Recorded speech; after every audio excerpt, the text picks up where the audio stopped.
Fuck me, dude. Holy shit. People are saying it. Trash company. So now, the moment you've all been waiting for, the panel.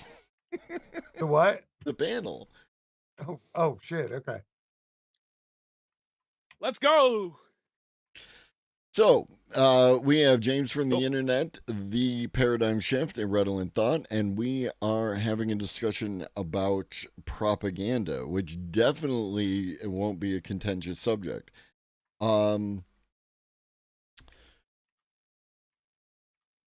couple of like presuppositions, I think, is that we are all, like, generally speaking, of a, you know, if not an ist, we are of a leftist type, denomination, and we generally want what's best for people.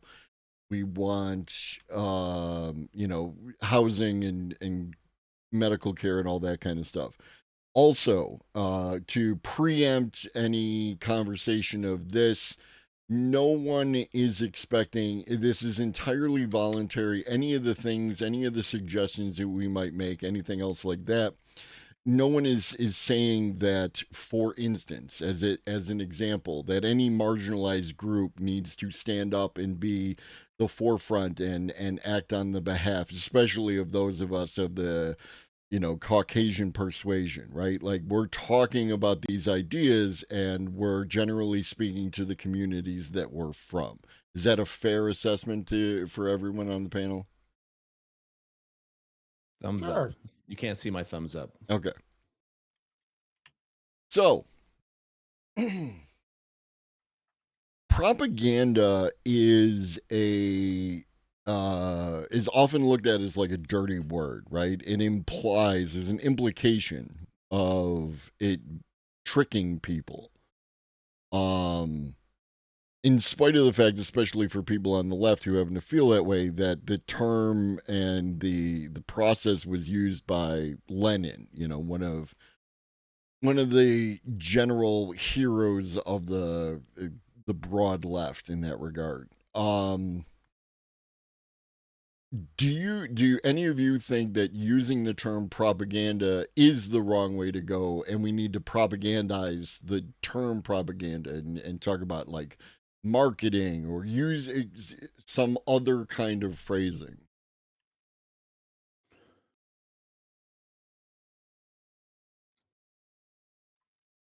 Are we Now all they just being want, polite? We're just waiting to jump in? Okay. yeah. Like, Yeah. okay. Okay. Yeah, I mean, part of the problem is like, if you look at like Edward Bernays' book, Propaganda, he's explaining the function of it, but it's basically like in a positive way. Mhm. That book was written in what, 22, was it? I don't know, something somewhere around there Right. before that. But like at that same time, you had the start of, officially the declaration of like fascism, and you eventually had people like pre Stephen Miller, Goebbels, using undermining propaganda, whereas Bernays is using supporting propaganda. And we should probably get into those two differences at some point for this conversation. But like, supporting propaganda, you're pushing a message in, like, hey, we need to, like, have our hospitals be better, and you put out that message with advertising all the time. And then if you're like, undermining propaganda would be something like, oh, we need to fix our hospitals while we're trying to privatize them even more, while gutting the funding of them, like doing the under like tearing apart the thing while like promoting the message of it. Mhm. So like, if we don't do a better job of understanding the different kinds, then yes, we need to either find a new word, or again, like, do some supporting propaganda for the word propaganda, because everybody just thinks of propaganda now as like the Goebbels, Stephen Miller type. That's fair. Anybody else? I don't mind the word propaganda, but I tend to approach things from a non-intellectual standpoint. For those of you who missed it today, it was a throwback. But uh, as somebody who did a lot of time with theory, and now I'm far more interested in practical application than theory, um, while I don't disagree with anything Red said, I would say that from my angle, which again is more just solely about practical application and theory and what flies in the streets, I'm okay with the word propaganda. Because at this point, like, you could weaponize a negative undertone any fucking word, as we found out. Mhm. Like you know, 10 years ago, like, for, like, 4,000 years until 10 years ago, eating soy was totally cool and normal, and yet we somehow took a 4,000-year-old word for delightful bean curd and turned it into something that, by its very nature, is somehow negatively not masculine. So, I mean, if you could basically create a full negative connotation and undertone for soy, then, yeah, I'm not really worried about the words anymore. I'm worried about, how people are using them, who's using them that way. Mhm. I preferably hate the word for the same reason that James does. I think that on a real life level, I think that I look at things a little on their face too much. So like the word it's like I got to get rid of the word like. Um there's just too much of an effect on people's cognitive ability to understand sentences. And I think that that comes from being isolated and being able to curate how you talk, who you talk to, and what you talk about instead of being challenged. So, like, when I think about the word propaganda, I think about all the other big words that I was called an Oreo for saying when I was like 9. And it's okay. That was, yeah, that was a good laugh. That was, it's a good laugh. I ain't heard Caught you that off one in a guard. I ain't heard Right. that one Like, in a hot minute, man, I'm not gonna lie. It's been a hot and it, minute. and it's like, when I think about that, I think all those words sounded like the word propaganda. It just sounds like another scary thing that people wouldn't understand if you tried. Because in theory, Harry Potter was propaganda. Like in theory, the 95 Theses were propaganda. We could go left, right, how did Christianity start? Like we could just apply it to everything and it starts to become nothing.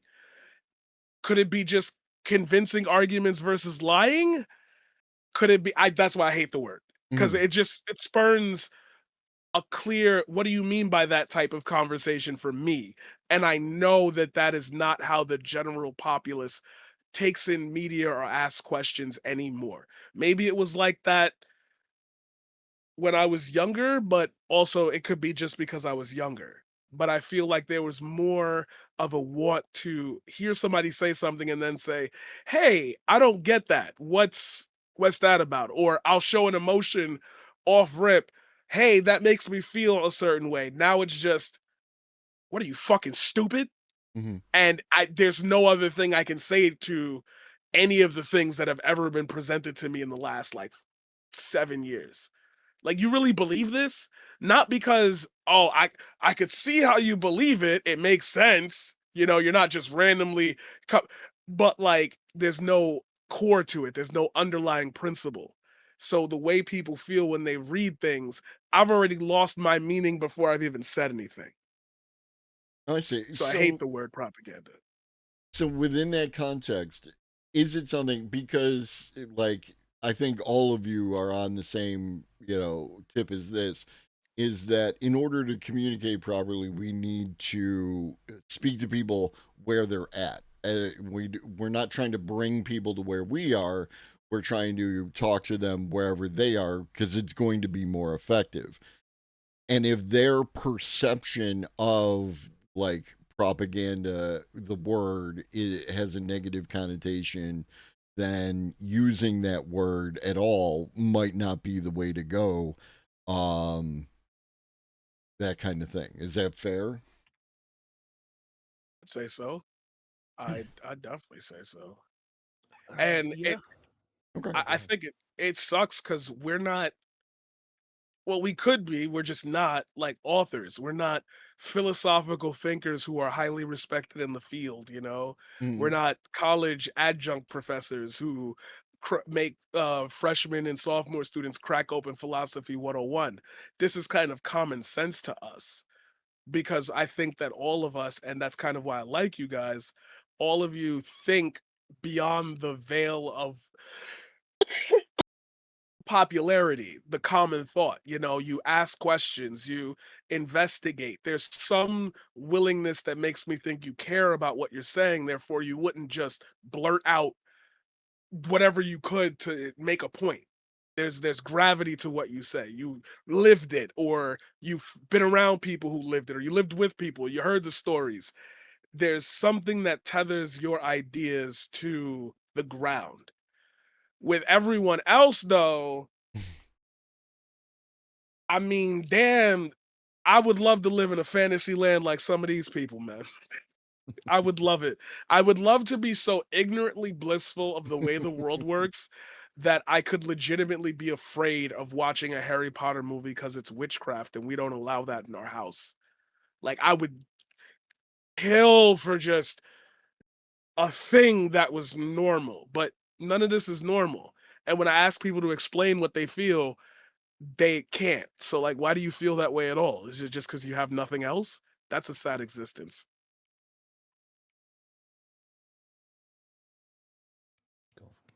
Golf clapping. Oh. I agree. Can't see your zombie hands. Yeah, sorry.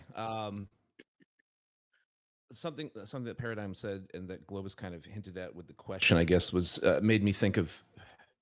I had to pull it up just so I can get this out of the way because I brought it up in my little thing while I was making sure everything didn't crash right now. But I just wanted to put out like the actual definitions of supporting propaganda and undermining propaganda. Sure. Just pulled them up, Jason Stanley. And the thing that people don't understand about these things is that supporting propaganda sounds positive, but it can be very negative too.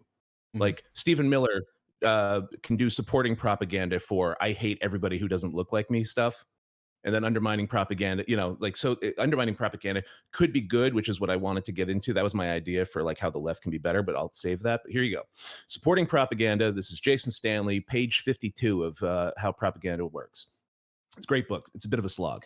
A contribution to public discourse that is presented as an embodiment of certain ideals, yet is of a kind that tends to increase the realization of those very ideals by either emotional or other non-rational means. Right? Like I'm presenting the embodiment of an ideal, and it's going to increase the people's realization of those ideas, what it means. Right? Very basic. Undermining propaganda. A contribution to public discourse that is presented as an embodiment of certain ideals, yet is of a kind that erodes those very ideals. So that's supporting and the undermining. We mostly get a lot of like undermining propaganda from like this administration. When they say things, when you have Mike Johnson saying Republicans are the ones who are care about healthcare, not the Democrats, and you're like, that is undermining propaganda. Their audience hears that and goes, yeah, they're the ones who want to give us healthcare because he just said that. Meanwhile, they're the ones that are shutting down the government because they want to destroy Medicaid and fuck over 15, 16 million people, 20 million people just right now. Forget about long term, but like, so that's like an idea of like undermining propaganda. Anyway, so just wanted to get those definitions out there. If you hear me blathering on about them, but I think like there's ways to use undermining propaganda in a positive way. Like if we were to say like we're for capitalism, absolutely, while we actually do policies to get more like socialism in the government down the road if we ever regain power, et cetera, et cetera. But I just wanted to get that out of there. And while I'm going to listen to you on the phone, while I literally ask Miss Thought if she can pick up one kid and drop off the other kid, since it took so long to get this fucking started. All right. So within that, that leads me to a question: is it ethical? Because I go back and forth with this as a concept. Is it ethical to trick people for their benefit? I mean, can I start with the caveat that ethical is a loaded term of variable value, depending upon the person using it.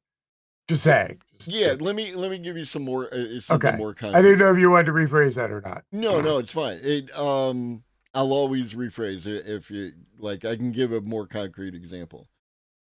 Is it like, let's say, universal health care? if we were to use, propaganda, trickery, and whatever in order to, for whatever given value of the word trick, to trick people into supporting universal health care, we all agree, I think, that healthcare for everyone isn't a positive ideal.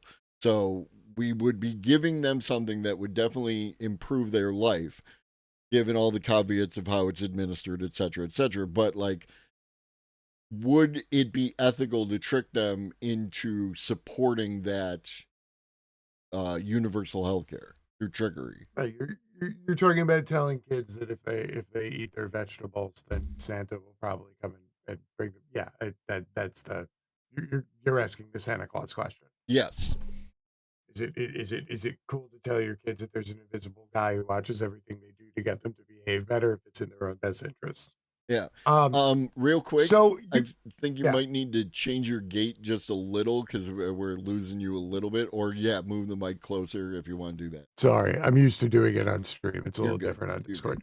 Um, so you probably heard a little bit of my spiel earlier today, and I mean you've been around for a long time, so you know my deal. Um,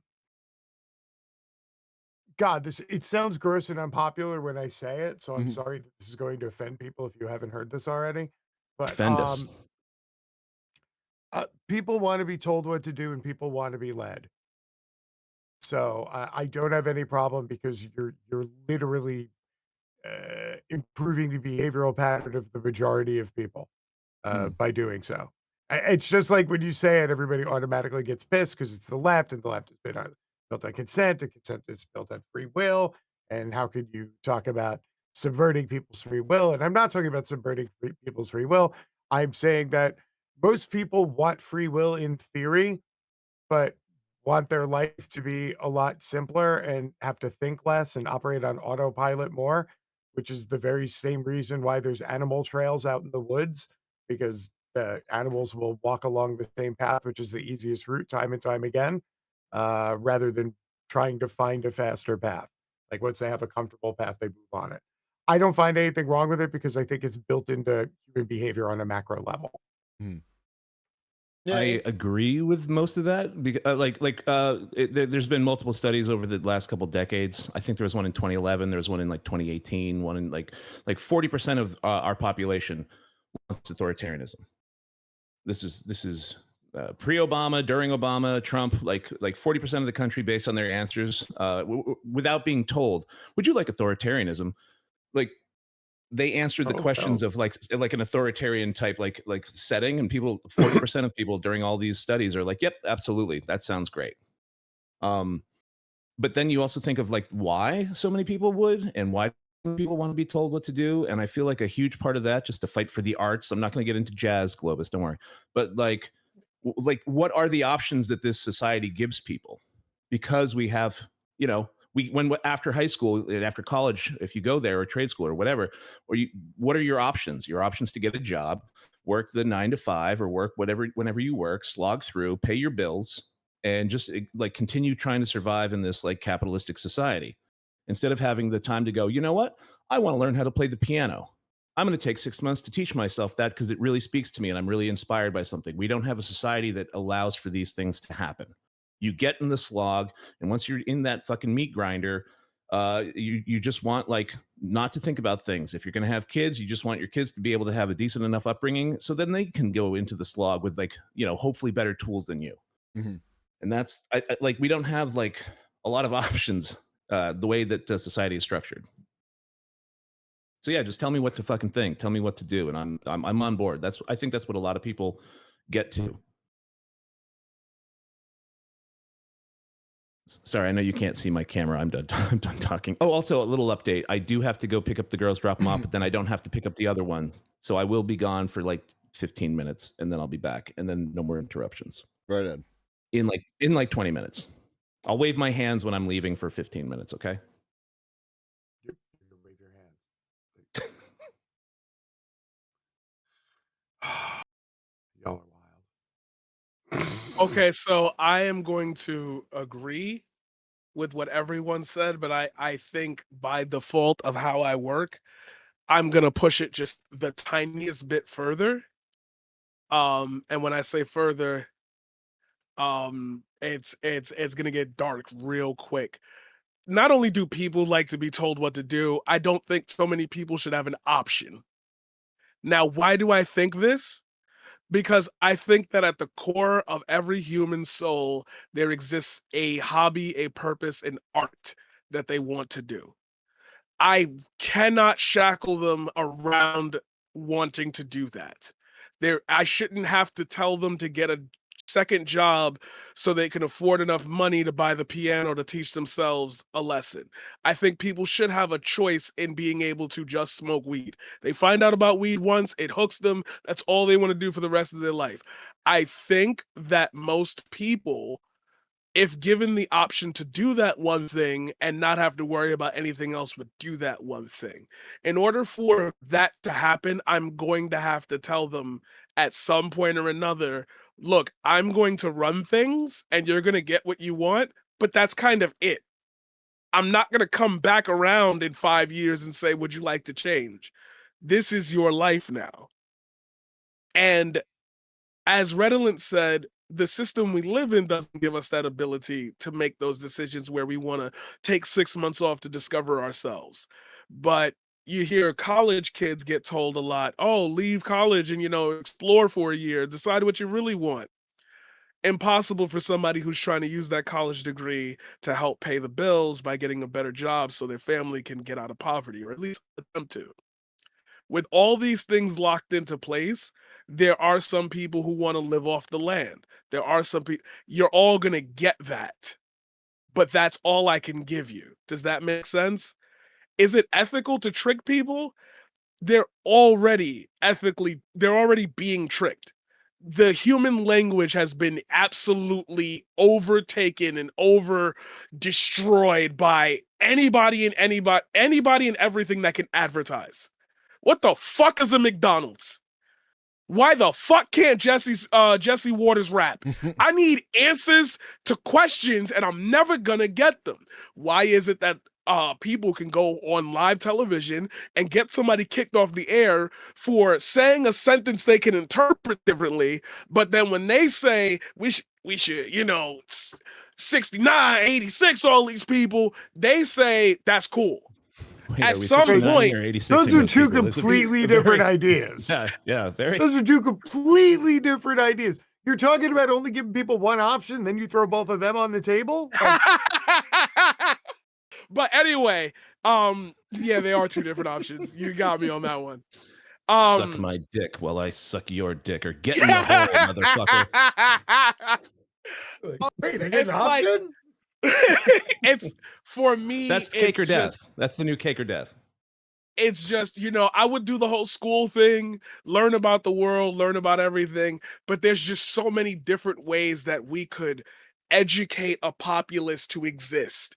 And at this stage, with iPhones and Coca-Cola bottles and you can order weed online, I cannot trust leadership to every person. I cannot trust the free will of every person, because if I could give you what you want in life, security, safety, the possibility, at least the chance of raising a family and never having to think about that child growing up without a Santa Claus or whatever, if I could just do that, I need absolute control. Because that seems to be the only way that people like us will ever get a look at anything that the rich have ever had. If somebody like us was to say, you know what, I know what it's like to be poor, I'm going to eliminate every concept of everything that makes me feel poor. Somebody has to do that. I can't give that agency to everyone, because then everybody's going to want a PS5. I don't want a PS5. Everybody else wants a PS5. Why don't I give you the PS5s instead of all of you having one and then looking at me like I'm crazy for not having one? I truly believe that when it comes to being ethical, into fooling people into believing something, that's what people do in friendships, relationships. That's what children do to their teachers. That's what teachers do to their students. I there's too many variables about what people care about for me to trust that this information you're giving me, this feeling that you're giving me is genuine. So until we reach a point where nobody got to hide behind that mask and we can be genuine about what we want, yeah, you're all falling for it because you're already all falling for it. You think that a dog had a shot collar around their neck because some racist in a place called Roach Ranch told you to. You don't care about where it came from. It just makes you feel something. I'm going to make you feel good. And if it doesn't make you feel good, I will fix that for you because that's where my journey or my goal ends. You should feel good. You should feel good about yourself. You shouldn't have to harm others to feel anything. You shouldn't have to change people's minds to be negative to feel anything. We could just be good. Good to an extent, you know? Mm. Oh, it pulls back on the good to an extent at the end. I like that. I unless anybody else wants to jump in real quick, I have a lot of thoughts on that, which is like I'm with you. I'm with you. I'm gonna fine tune some of your I things there appreciate that. about Thank you. You like do if you want that. to. Hold on. Give me like 10 seconds while you do that. Okay. I'm with Okay. No, he's 10 seconds Am I- walking away, so you can Oh, go okay. ahead. I thought he was like Yeah, right. going to talk for 10 seconds and then he turned. Okay. All right, James. So I've had thoughts of this. If there was actual meritocracy, I'm adding what I've thought about that kind of thing to your, if you want to just smoke weed the whole time, that's your thing and we got you, you know, but like I would do a few more things. Like if you just like every year, if you want to smoke weed for the year and you're like, I think I'm over weed, well, we don't banish you to a lifetime of being stuck in like a small apartment smoking weed and you don't have to like work like smoking weed. We got you. But then yeah, like if you're like, oh, my life is just smoking weed and I don't need any support for this, then you don't get to like live in like the beach house down in Malibu. You know, you get like, yeah, we'll put you in you know, you got a TV, you got your PS5, you got all those things, but you get like the apartment in downtown LA that you know, doesn't have much of a view, you know. But if you're like some like amazing artist, or if you're like an athlete, like yeah, you know, like yeah, sure. Or if you're a brilliant scientist, you should be having like one of those mansions, So, like you know, reverse like means oh, testing. say that again. Sorry, my little one just Sorry. walked in to let me know I need to take her to martial arts. So, like reverse means testing. Kind of, yeah. But like sort of like what did you bring to society actually? Like if you have someone like helping, if somebody cures cancer, I'm like give that person the nicest life. I don't need them like you know they've contributed the same way that like okay Jeff Bezos did like the online bookstore and then he turned it into this thing. We should take Amazon and make that like a government thing, and then he shouldn't have to worry about like paying his bills anymore because you know. But like we take that great thing that was started, you know, granted during hi, no they can't see you, there's no camera, yeah, get out of here, she's like waving in my face and yeah, get out of here. 5 minutes. Nope, I gotta go right now. Okay, let me finish that thought. But like if something like that happens, like great, you did this thing and fantastic, because you're gonna have people who are like you know just like now, like they're just having families, like raising families. Nope, I'm being told I got to go right now. Anyway, okay, I'm doing a James right now. All right. Bye. So I see a little bit of a concern, and I'm just going to have to reiterate what Globus has said earlier. These are not suggestions about how we walk through life every single day. This is it. The more that you add on top of the the world that we live in top of right now has caveats in every single direction that would force us to fine tune these things. Mhm. We are not trying to fine tune these things right now. We are talking more esoterically. There are no actual solutions within what we are feeling out. We're trying to get to a point about a word and Right. how that like navigates our understanding of the world. Right. And Like we're exploring ideas in a relatively safe environment.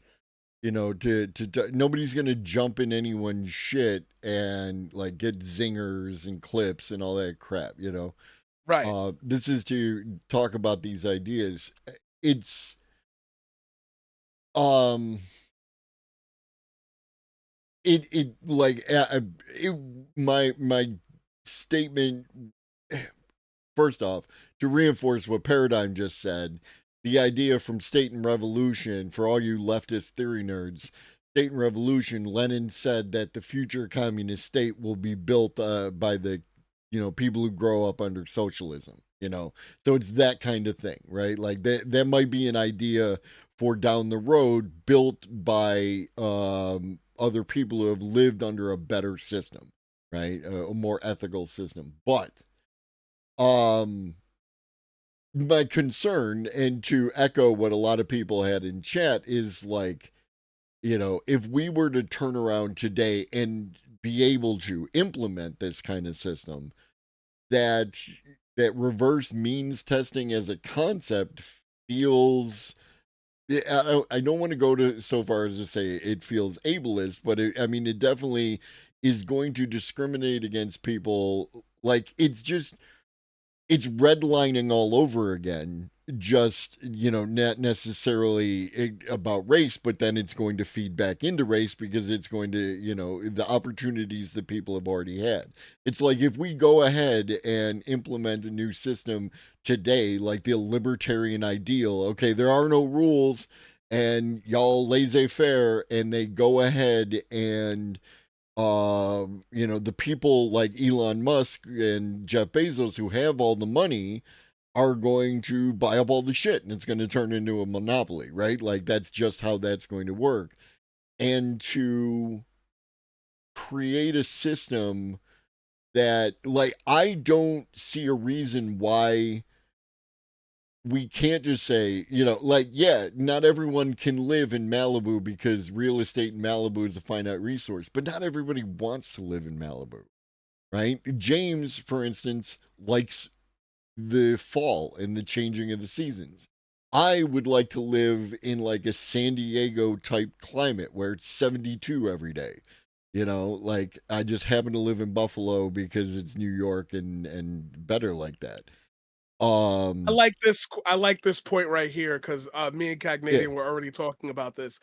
Remember that now the standard is a dignified life, regardless of status, right. which is what we had actually already started out by saying. Mm, That's why I even brought up what was happening there mm, because I'm like, I feel like we're having fun with the conversation and moving off the point so we can explore the outer realms of it because we don't do surface level analysis, and people just didn't hear the beginning. No, that's fair. That's fair. In the Yeah. context that what we're talking about is everyone has, like, the floor is a, what, let's say, a more ideal middle class lifestyle in the United States in like the 1980s, right? Like, if that's our floor, then yeah, we can talk about some people having more for doing more for society potentially, right? Like, as long as everyone's getting what they need, then we could talk about other shit. And that's why I could bring it back to the point we were making. That's why I even said I wouldn't give people a choice. Because see, the moment we bring up choice, that gives you an option to say, well, somebody's going to get this and somebody's going to get that. I'm going to be real with you. I can move everybody into a fancy apartment. I cannot move everybody up into the penthouse because there's not enough space for the building to live in the penthouse. Who gets the penthouse could be a flip of a coin, as long as it's equal, fair, and just to the people that will have a dignified life. I've already moved past that. Like, Mm. we're already past that. We're so far past that. Like, everybody's getting to live downtown. We just got to figure out where. And then I'll put in a ramp. See, I'm thinking about it all. I'll put in a ramp. All right, so here's what I'm gonna blow a hole in your theory, and I'm gonna blow your mind here. Go ahead. Okay, Go for it. so part of this falls into the whole like duopoly of man thing. So here's the trick. Now, I've been saying the sentence for a long time. The whole all people want to be told what to do, all people want to be led. And then of course everybody wants to be the exception. I go, no, not me. I get that. So here's the flip side of that coin is while simultaneously all people want to be told what to do and all people want to be led, all people also want to believe that what they're doing was their idea. So You can't turn around and be like, I'm not going to give you a choice. I'm just going to do the thing because I know it's the right thing. You have to offer a choice and an alternative and then propagandize people to choosing the choice you want them to choose because it's their idea. Mhm. Because the best way to sell an idea to somebody else is to lead them to the point, then have them go, blah, blah, blah, blah, blah, blah, the point. And they go, ha, I came up with that point. I'm a fucking genius. That's why I'm going to do this thing. That's the entire key to propagandizing people, Mhm. is the illusion of choice. Because if you don't leave the illusion of choice, that's authoritarianism. That's completely getting rid of consent and free will. So if you only have one choice, then you don't need to propagandize because you could just use authoritarianism and bludgeon everybody into fucking concession. The Right. whole concept is you have to give people an option that's just slightly less palatable than the one you're offering. Because if it's an astronomical difference, people are going to be like, something about this doesn't smell right. So you got to offer people 1 and 1A, knowing that 1 is the only choice, Mhm. so that they choose 1 over 1A, because 1A doesn't exist. Right. And If But if anybody they thinks that believe 1A is an option and they go, but I'm going to choose 1, then you're like, that's a good idea. isn't it still authoritarianism just with an illusion? No, because the choice I'm giving you is not going to lock you down. That was the point of what we had just said. right. Everything that we Like just said is about that one point. we I'm giving you a presupposed life for a whole right. bunch of things before we got to the thing that we're talking about now.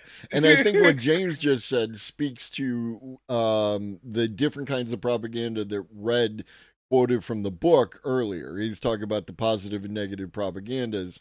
No, it's fine. Like we Trust understand me, that we people are know. coming in, um, and we're willing to give you the short version to get you back up to speed. Oddly enough, my short version was exactly to where you got. See, Right. it was. I've been preaching this for like a long fucking time before I like fully grasped it, which to be honest is how most people come to like a well-defined version of their idea. Hmm. You know, you workshop shit for years, like kind of like bouncing through life or just having conversations with people.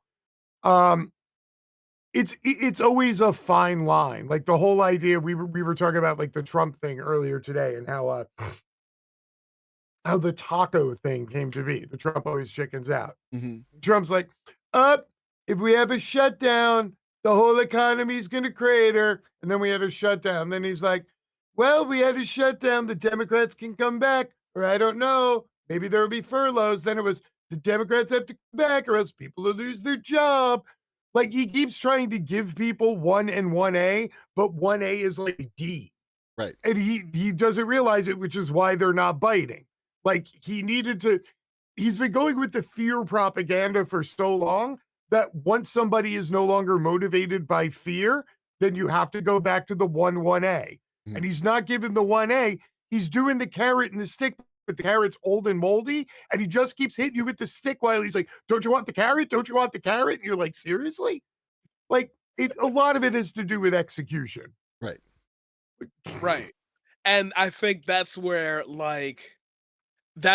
I start to think to myself that I always try to push that envelope. Because for me, having this conversation is not to say redundant in my worldview, but y'all know what New York is like. Mhm. So it's like at some point you gotta grow up and you gotta know, like you gotta keep your head on a swivel. It puts you in a position where you start talking to people and people like you or people I fuck with your ideas or whatever, and it really gives gravity to, hey, I think if you think this thing, I could probably tell you why this is wrong, or this is different, or this is not exactly what you think it is. And you'll trust my opinion on it with whatever I bring to it because you trust me first. Cult of personality type stuff. The disconnect is so deeply off for me because, as James just said, he's given you 1 and D. It's like number and letter. You used to joke about that in your sitcoms. You made your culture, your water cooler culture, around this type of discourse. This, pivot, pivot, pivot. Everybody was saying pivot for like 3 years. I'm Rick James. Like, it was continuous. It was not coagulant. It was together. Everybody knew what was going on. Mhm. Now everybody is pretending they don't know what's going on. You have to be pretending because I know you're smart enough because you didn't die yet. Like, this is the type of, like, walk off a cliff and you'll fly type. Like, what am I to do with a group of people who will walk off a cliff if just the right person tells them to? Like, Sell them none of insurance. you feel me? Like, I mean, if they're going to anyway, just saying. sell the houses to who, Ben? That's a real thing now. That's an actual real concern with Florida insurance companies. Sell the houses to who? And you still got the governor of Florida being the governor of Florida. You know, we have a segment on my stream where once a week we go to Zillow and we see how many houses are for sale in Florida. And I'm boggled. Like when we talk about like 1 and then 1A versus like option 1 and then option like F minus. Like, do you know there's still a whole ass Florida Board of Tourism that like spends millions of dollars a year to encourage people to visit or move to Florida, where you literally can't even insure a fucking house against floods, wind, storm, or mold? Like, that is like the ultimate choice A and choice Z. Like, and motherfuckers still move there. Because they're like, if you move here, you're part of the cult. And people are like, the cult? Exactly. Like, what? Oh my God. Now you got my interest. He's doing the Peter Griffin. It's the fucking volcano insurance. And that's what I mean. Hey, Wallace. Matter of fact, that's a greater definition of what I mean about the no choice. I can't let you move to Florida. Not because you can't move to, I mean, you could, but then I'm going to tell you, you can't get any of the benefits of the other 49 states right now, or any state that's landlocked. That's how capitalism has framed it just now. We just went through that with that segment you just said.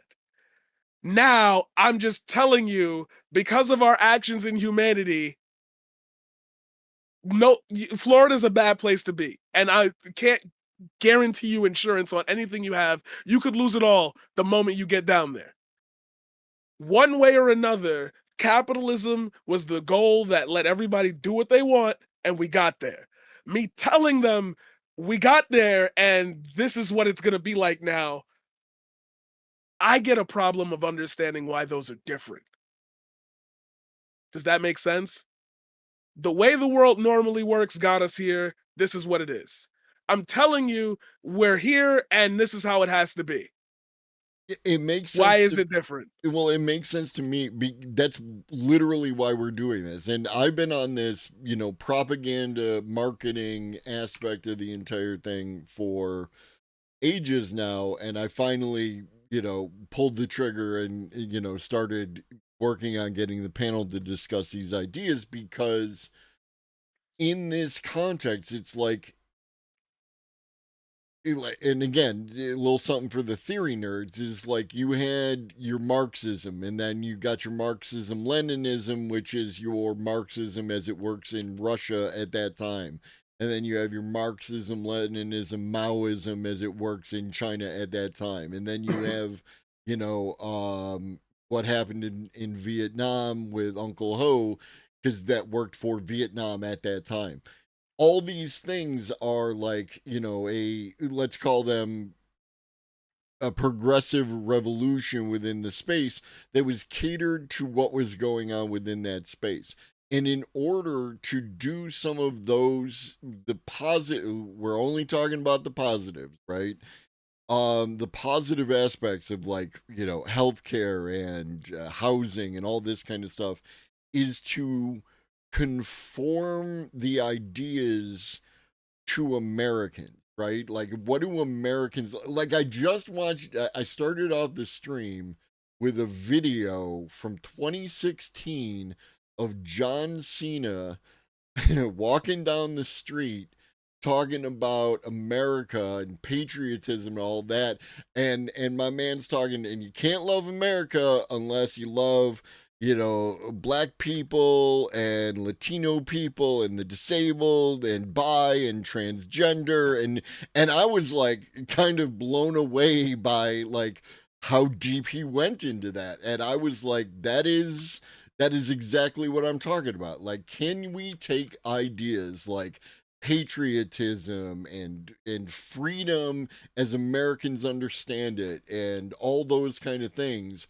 and co-opt these terms that Americans already identify themselves with and then present better ideas to get them to the place where they could actually get the things that they think they're going to get if they go with what the Republicans are selling them. Hmm. I would like to answer from a young perspective. Absolutely. Yes. That's why you're here. Yes, you can. And the way I'm going to say yes, you can is because I've already done it as a teacher through art. I hate to say that you need some form of authority because that's how most people respond to this shit is by an authoritative figure, a smart figure, you know, Bill Nye the Science Guy, even though we're still in the, you know, the left-right discourse where everybody who believes that creationism is a right winger and everybody who believes in evolution is a left winger because that's how simple people think it is. I think that what made me such an effective teacher, and when I say effective teacher, I really want to stress this because it's going to come from the heart and not from, you know, the paradigm entertainment shit. I think the reason why a lot of students felt safe with me is because I didn't give them the illusion that they knew things. I really let them know that they were like not at all ready for what was out there, but they could be. And when I say out there, I'm not talking about like the dangers of the world. I mean, like, why is math important? I mean, like, why is reading a book important? Analyzing things. And I made them face that, especially through photography and filmography. I made them face that by looking at themselves. You hear the words coming out of your mouth. You see that and you want them to be a certain intent. I want to be like the movie stars. Why am I on camera and it doesn't feel the same? Because you have to challenge yourself to feel things that you read on paper in a different way. You have to embody the words. It could be the same with any sport, it could be the same with any hobby, any subject. But what you really have to do if you want to change this zeitgeist, I think that's the right word, but most people would probably just say paradigm in this shot. I think what you have to do is or what we're going to have to do in a real scale sense is authority doesn't have to be certified, but it has to be accepted in a certain way. This is what I don't know. This is where I end up in the for the first time, and I know it sounds like I know everything. Um, I think this is where I end up in the dark area. Mhm. Like, I want people to be teachers, educators, sharers, but I need there to be a system in place that a community can trust. Whether it be East Harlem, whether it be New York City as a whole, whether it be a state, you know, most people would say, aren't you just talking about creating the Department of Education? Yeah, actually, yeah. But like for people, not for a standard. There's a reason why other schools, other school systems in other countries reach higher heights. A lot of what we teach in the US right now, Common Core, is all brought up from like amalgamations of other pieces of education systems. Mhm. We don't have our own identity. I think in this country, if we want to propagandize people and get words and feelings to change, you have to have a podium and people have to be willing to listen. I really hate saying you're going to hand power to maybe the wrong person, but I think maybe we should just make better people famous. Well, I'm not talking about like power structures around that. I'm talking about motivated individual, right? Like, because any person not every person on this platform who claims or even exhibits leftist ideals, let's say, has the best of intentions. But Right. I believe that a bunch of them do, especially when they're smaller, right? Smaller leftist type streamers tend to be about the love of the game, right? Like they have something to say and they want to talk about ideas and they want to put forth those ideas. And generally speaking, now there are people who come into chats and like they have not good intentions, the right wingers or whatever like that. And we're not talking to those people either. We're talking about the people who really don't have a good political identity internalized, where they have a good their political identity is kind of like buffet style. They like this and they like that and they like this and they like that. A lot of their choices are based on the marketing that's already been done to them. And so what I think that people need to do, like, or like that a tool that should be made available to those people to make it in, let's say, what I think people should do, um, is to communicate with those people in a way that's going to appeal to those people to get them to listen to the rest of your sentence, right? Like, because if you start popping off with, you need to read Capital first off, and you need to, read this book by Lenin. There's a bunch of people who are just going to tune you out because they think Lenin bad, because Soviet Union bad, because communism bad, because of all those kind of things. It's going to shut off. Where if you communicate them to the ideals that they endorse, right? Like they endorse ideas, again, patriotism. Your average like liberal independent in the United States is going to identify with like patriotism. They think that their country is a good place, right? And the truth is that it has a long history of being a not good place.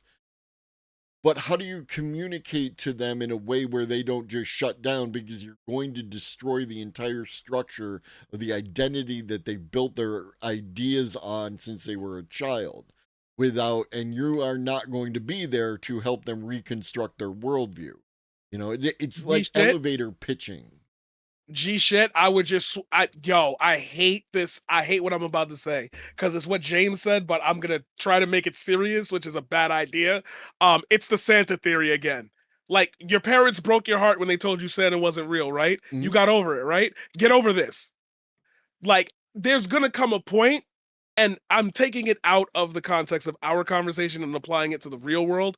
There's already come a point where people will just believe anything. Like, given enough views, given enough traction, people will just believe anything. Right, but to How speak. do I get them? So I'm like, what I'm saying is, how do I get them to disable? Here, How far can I reach into a person? Not yeah. How far can I reach into a person to get them to turn that piece of themselves off if it had already been turned off in their lives? right, What do I but I'm connect talking it to? about it hasn't been turned off. So James, and I'm going to kick this over to you but I'm going to set it up. Is when you talk about talking to people in sports bars using sports, right, as your vehicle for leftist theory. Go. So, I exist in a weird place where I enjoy lots of leftist theory, and I still enjoy weird things like sport ball. And at first, like when I was still like a normie sport ball enjoyer, and then I started like getting politic as like I evolved like most people do. And I kept going to sport bar, but I noticed I had more and more difficulty with the people I was around, the general environment, bro dudes get drunk and all of a sudden everything's an F slur. And, all of a sudden you're like, the part of your brain that's now like mildly educated is like, that's wrong.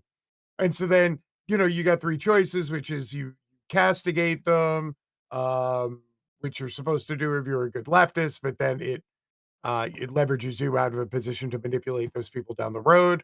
You could B, just be quiet and let it roll, but you're passively reinforcing that negative behavior.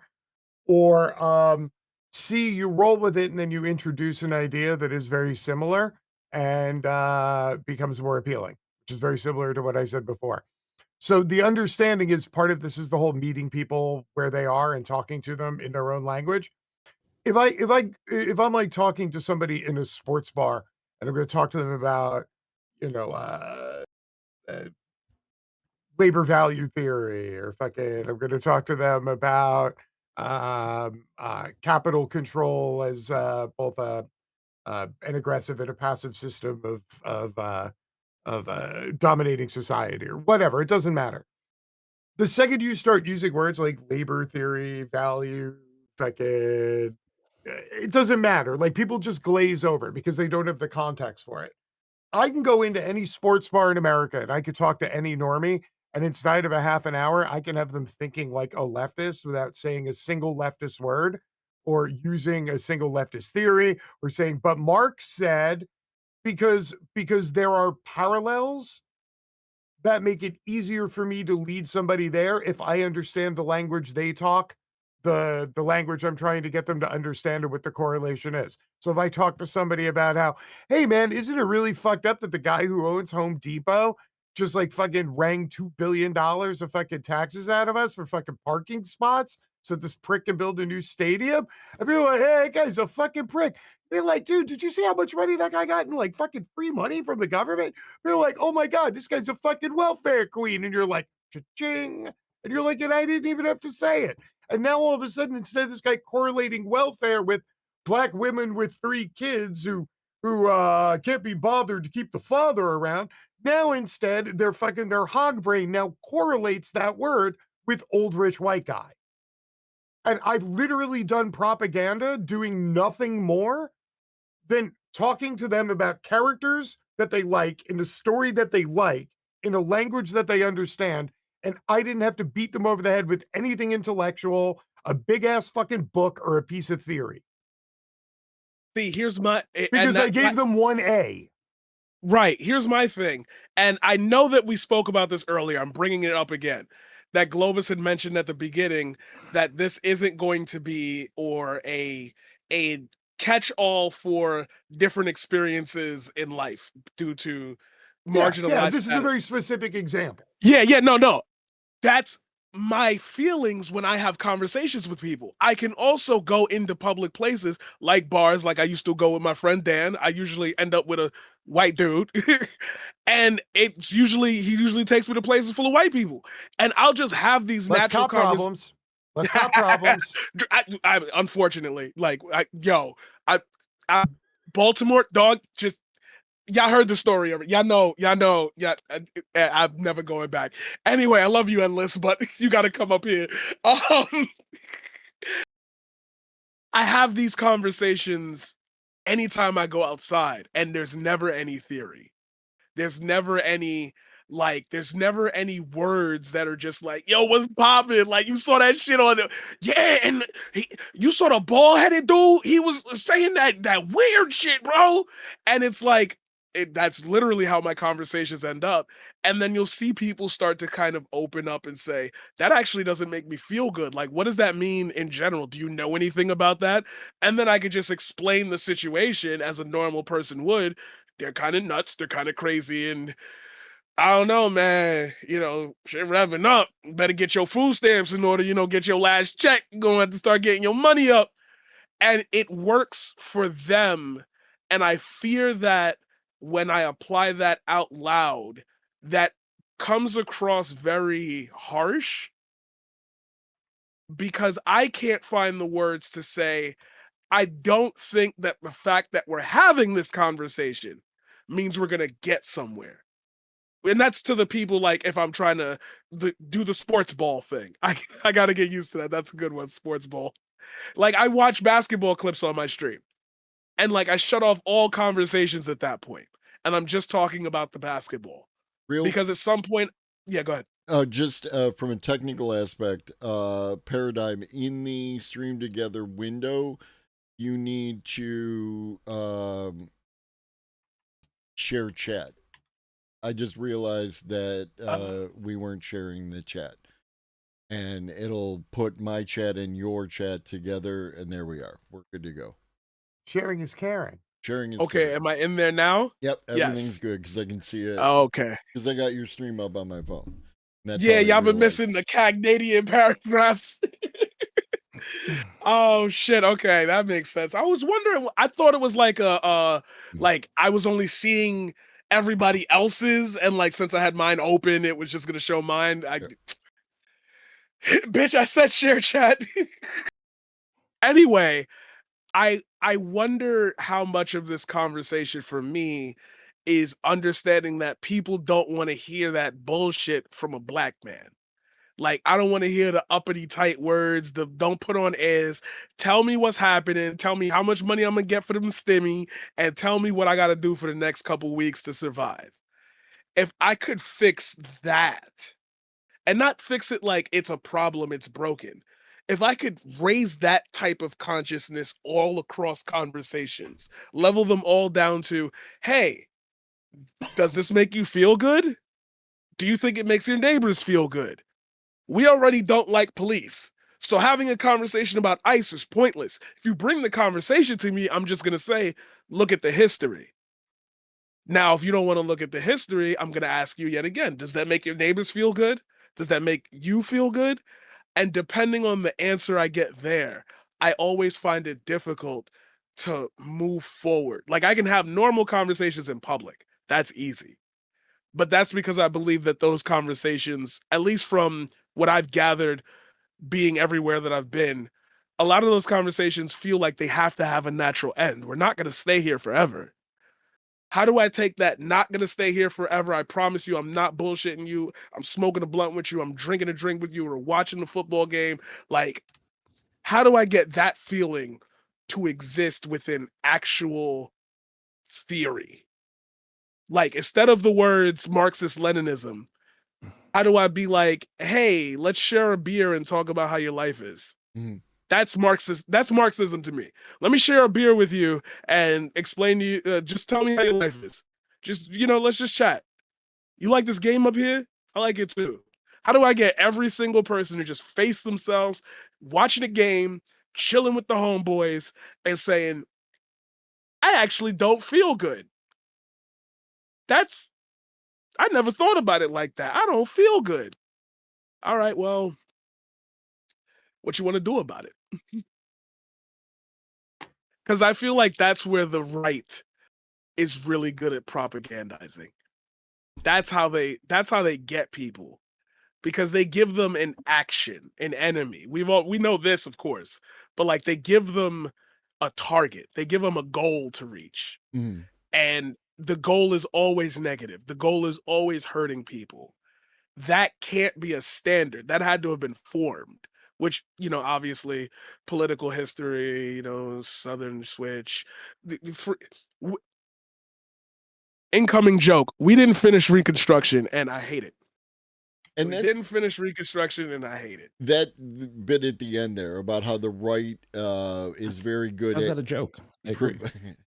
providing them with a call to action, right? Even if it's just focusing their attention on someone else to demonize, that thing exists within those people. And again, I'm not necessarily, there's a movie called Brexit, right? And it's Benedict Cumberbatch, and it's about Brexit, obviously. And in the movie, he's talking about, okay, so here's the people who are going to vote I've for never our heard his thing. name pronounced that way. Benedict Cumberbatch? You said botch. Did I say botch? I don't know. I don't listen to me. Why I was like, should is that you? how you say it? Jesus. Okay. So these are the people who agree with us, and we already got them locked in. And then here are the people who don't agree with us, and fuck all them. And then this is everyone else, and these are the people I actually care about, right? Like the I don't care about like the hardcore MAGA folk, right? The the people who are still giving him 38% approval, the 27% who are answering, that they're happy with the direction the country's going, all those kind of folks. I care about them in the grand sense, but I don't care about them for the purposes of trying to convince them in an argument, and not an argument, but convince them through this propaganda. I'm after the people in the middle, right? Like, I'm after the people who kind of go, the buffet style people, where they're like, they want to, they care about people enough that they want to help them, but everything that they've been given has been framed through a neoliberal kind of lens, so they tie everything to like a capitalist solution or a means tested solution, and giving them a different way to go about it, a different call to action that they can utilize. Red, you've been gone for Hey, a minute. You James. got any thoughts? Oh, so I was I good. Bad have- fact. go Yeah, ahead. redolent. Can I ask you a question to piggyback off As that? long as it's You not just the did. one Do you want about another one? That's a dad joke, fucking John Wayne. No, God, no. This is I too. missed John Wayne. This, I missed like 5 this minutes. is What too did I good miss? to break this up. No, I was Okay. gonna ask. On top of that, do you feel or have you ever thought about how these conversations resonate with people, like their purpose? Like, do you ever think about how you appear to people when you end up in this type of tangent in your personal life? Like, we were talking earlier. I don't know if you were here.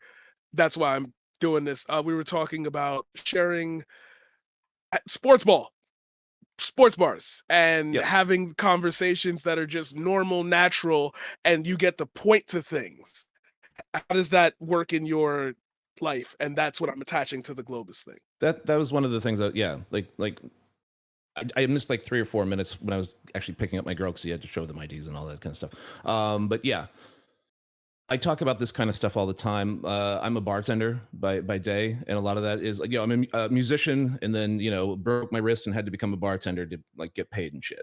So like, um, a lot of the things with like hanging out and being a server before that, while being a musician, all this kind of stuff, like hanging out with people in that, like, the service industry, going out with people, like meeting people in different groups and just going to third spaces and just being able to have conversations without having to have all this like theory talk. But if you're the person who has some of that foundational knowledge of things, I'm always surprised sometimes when you'll say something about something that's bothering you politically, that you're like, oh, I got this theory, but you say it in a way that people are just like, oh, I totally agree with you, in those places where you have like a beer with somebody, watching the game. But you also have those people who, I'm going to have to move 3 seats down because I don't like this person. I'm sitting next to a chud who's literally going to like it's going to take them a quarter of the game, but then they're going to be like, say something like, boy, the neighborhood's gone to shit, right? Like, meaning like, people of color moved in like to like downtown LA or something. Like, you have those people that you come across. So you're just like, oh, little spidey sense is going off. I'm gonna move over here. No thanks. Or you have the people who just, you're talking to them about like a basic economic issue and they agree with you. Or you might say something that surprised, they're like, oh, that's kind of crazy, man. And then you're explaining it in a very natural way and you get people agreeing with you. That happens all the time. But that also happens in a way where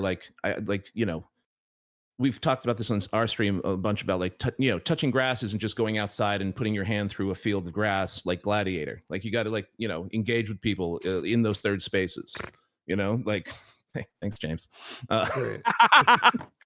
It's I was good, letting you man. rap, I can bro. picture it. I can picture it. I was Yeah, letting you like- rap, bro. I didn't That want was such that's such like a Ridley Scott kind of shot. his shot. Yeah. Oh Where he's my god. walking through with his hand out. Yeah, that was good, man. Top tier. But like, a lot of people just think like that's what they mean when Hassan tells me to touch grass. They, oh, okay, I went outside, I sat in a park, and I just was on my phone like watching another political streamer. Like, that doesn't count. Like, just getting some sun rays, like having, like, talking to somebody, talking to someone at the library, someone at the bar, where you're not just trying to fuck that person, like actually having conversations with people in spaces, join local community things. I'm currently meeting a lot of parents that their kids go to the same school now, and so far I haven't really met any that I'm excited about being friends with. I'm kind of just like forced to be in these places with them, and maybe they'll surprise me, but I'm like, hanging out with them in these like little spaces, and they're like, hey, maybe you should think about joining the school board. And I'm like, that's how I could get into politics, like officially, that kind of a thing. Like, but you're like meeting the person who's on the school board who's like, I like the way you think, and like just like talking to people instead of just like, you know I can't wait to read all this theory and unload it on the first person I see at the bar. Like that's not the way to like convince people.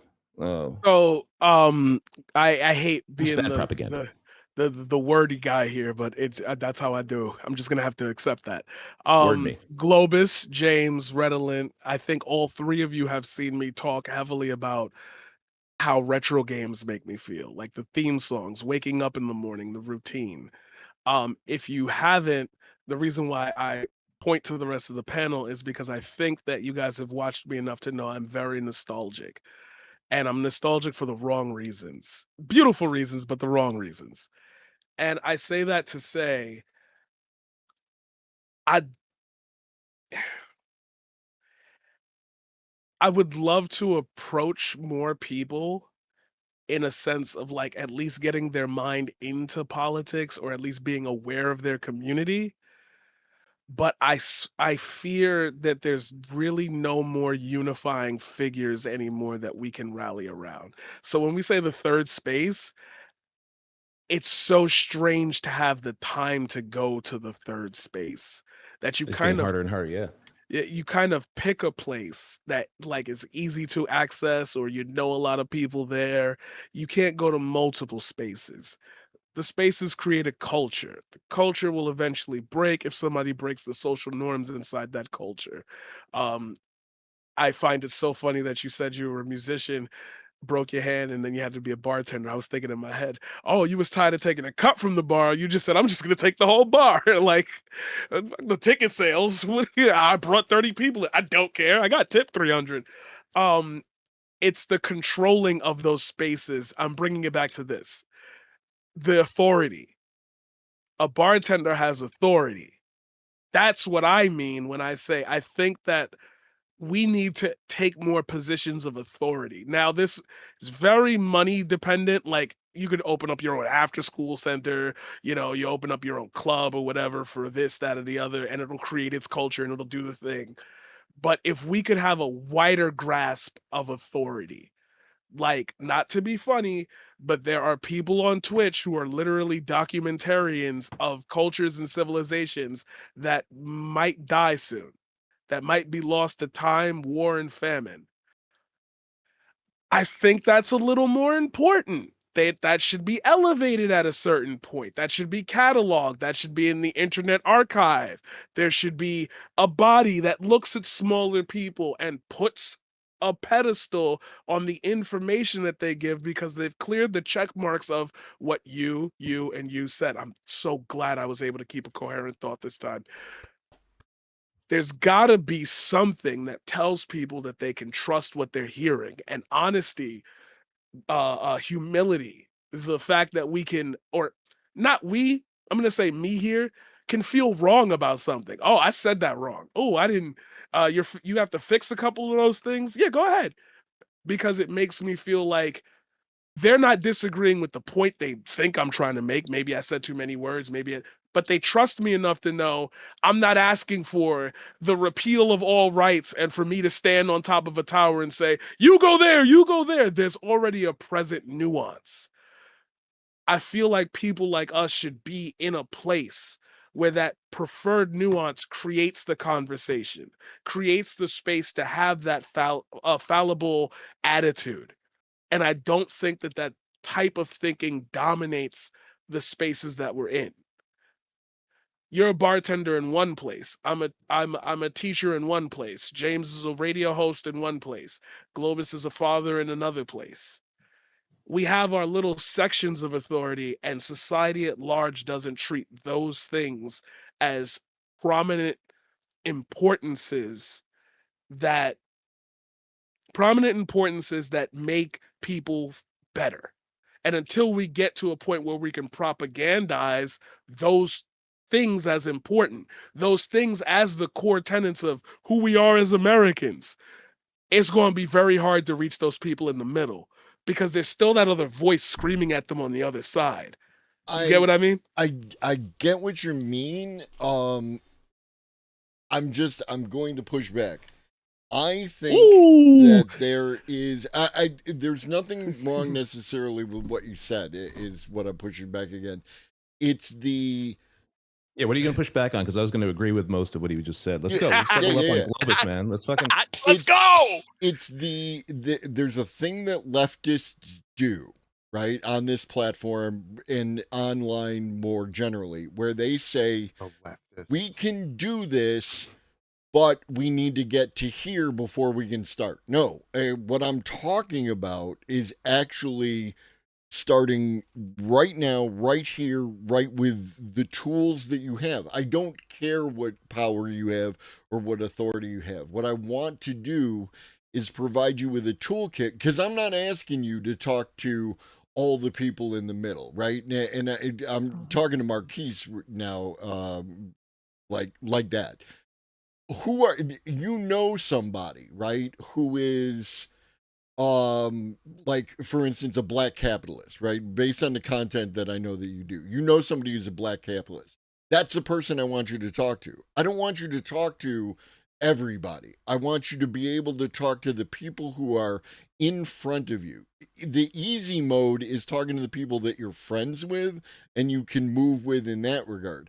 The slightly more difficult is random people that you meet like at a club, at a bar, at a whatever, and you can project that same toolkit to them again through what Red said with casual conversation, what James said with appealing to whatever the shared interaction that you're doing at that moment in time, the sports ball, the whatever that's on TV, whatever, watching your kids play hockey together or whatever it is that you're doing, that's where I want you to be able to use these tools. And I want them to be like so easy to use that they come naturally, right? Where you can engage in that just through normal interactions and normal conversation and just begin just that little bit of where they start questioning the values that they have, and you can provide them with just that little bit of direction, and then the next time you see them, little bit more, that kind of thing. Does that all that make sense? Yeah, 100%. Yeah. Redolent? Yeah. You said Well, you're. I was going to say on the because I missed the sports ball talk. I guess I've talked about this as well with the sports ball. I'm like the left has given up sports completely. Mm-hmm. Like we meme against sports, and those of us who do like sports, I like sports. James likes sports. Paradigm likes sports. Do you like sports, Globus? Yeah. Okay, we like sports. All right, we are four lefty streamers that all like sports. This is the unicorn stream right now. Because anytime anyone goes sports, they go fucking sports ball. Chat goes like fucking stupid sports and blah blah blah. We're giving up a huge part of American culture.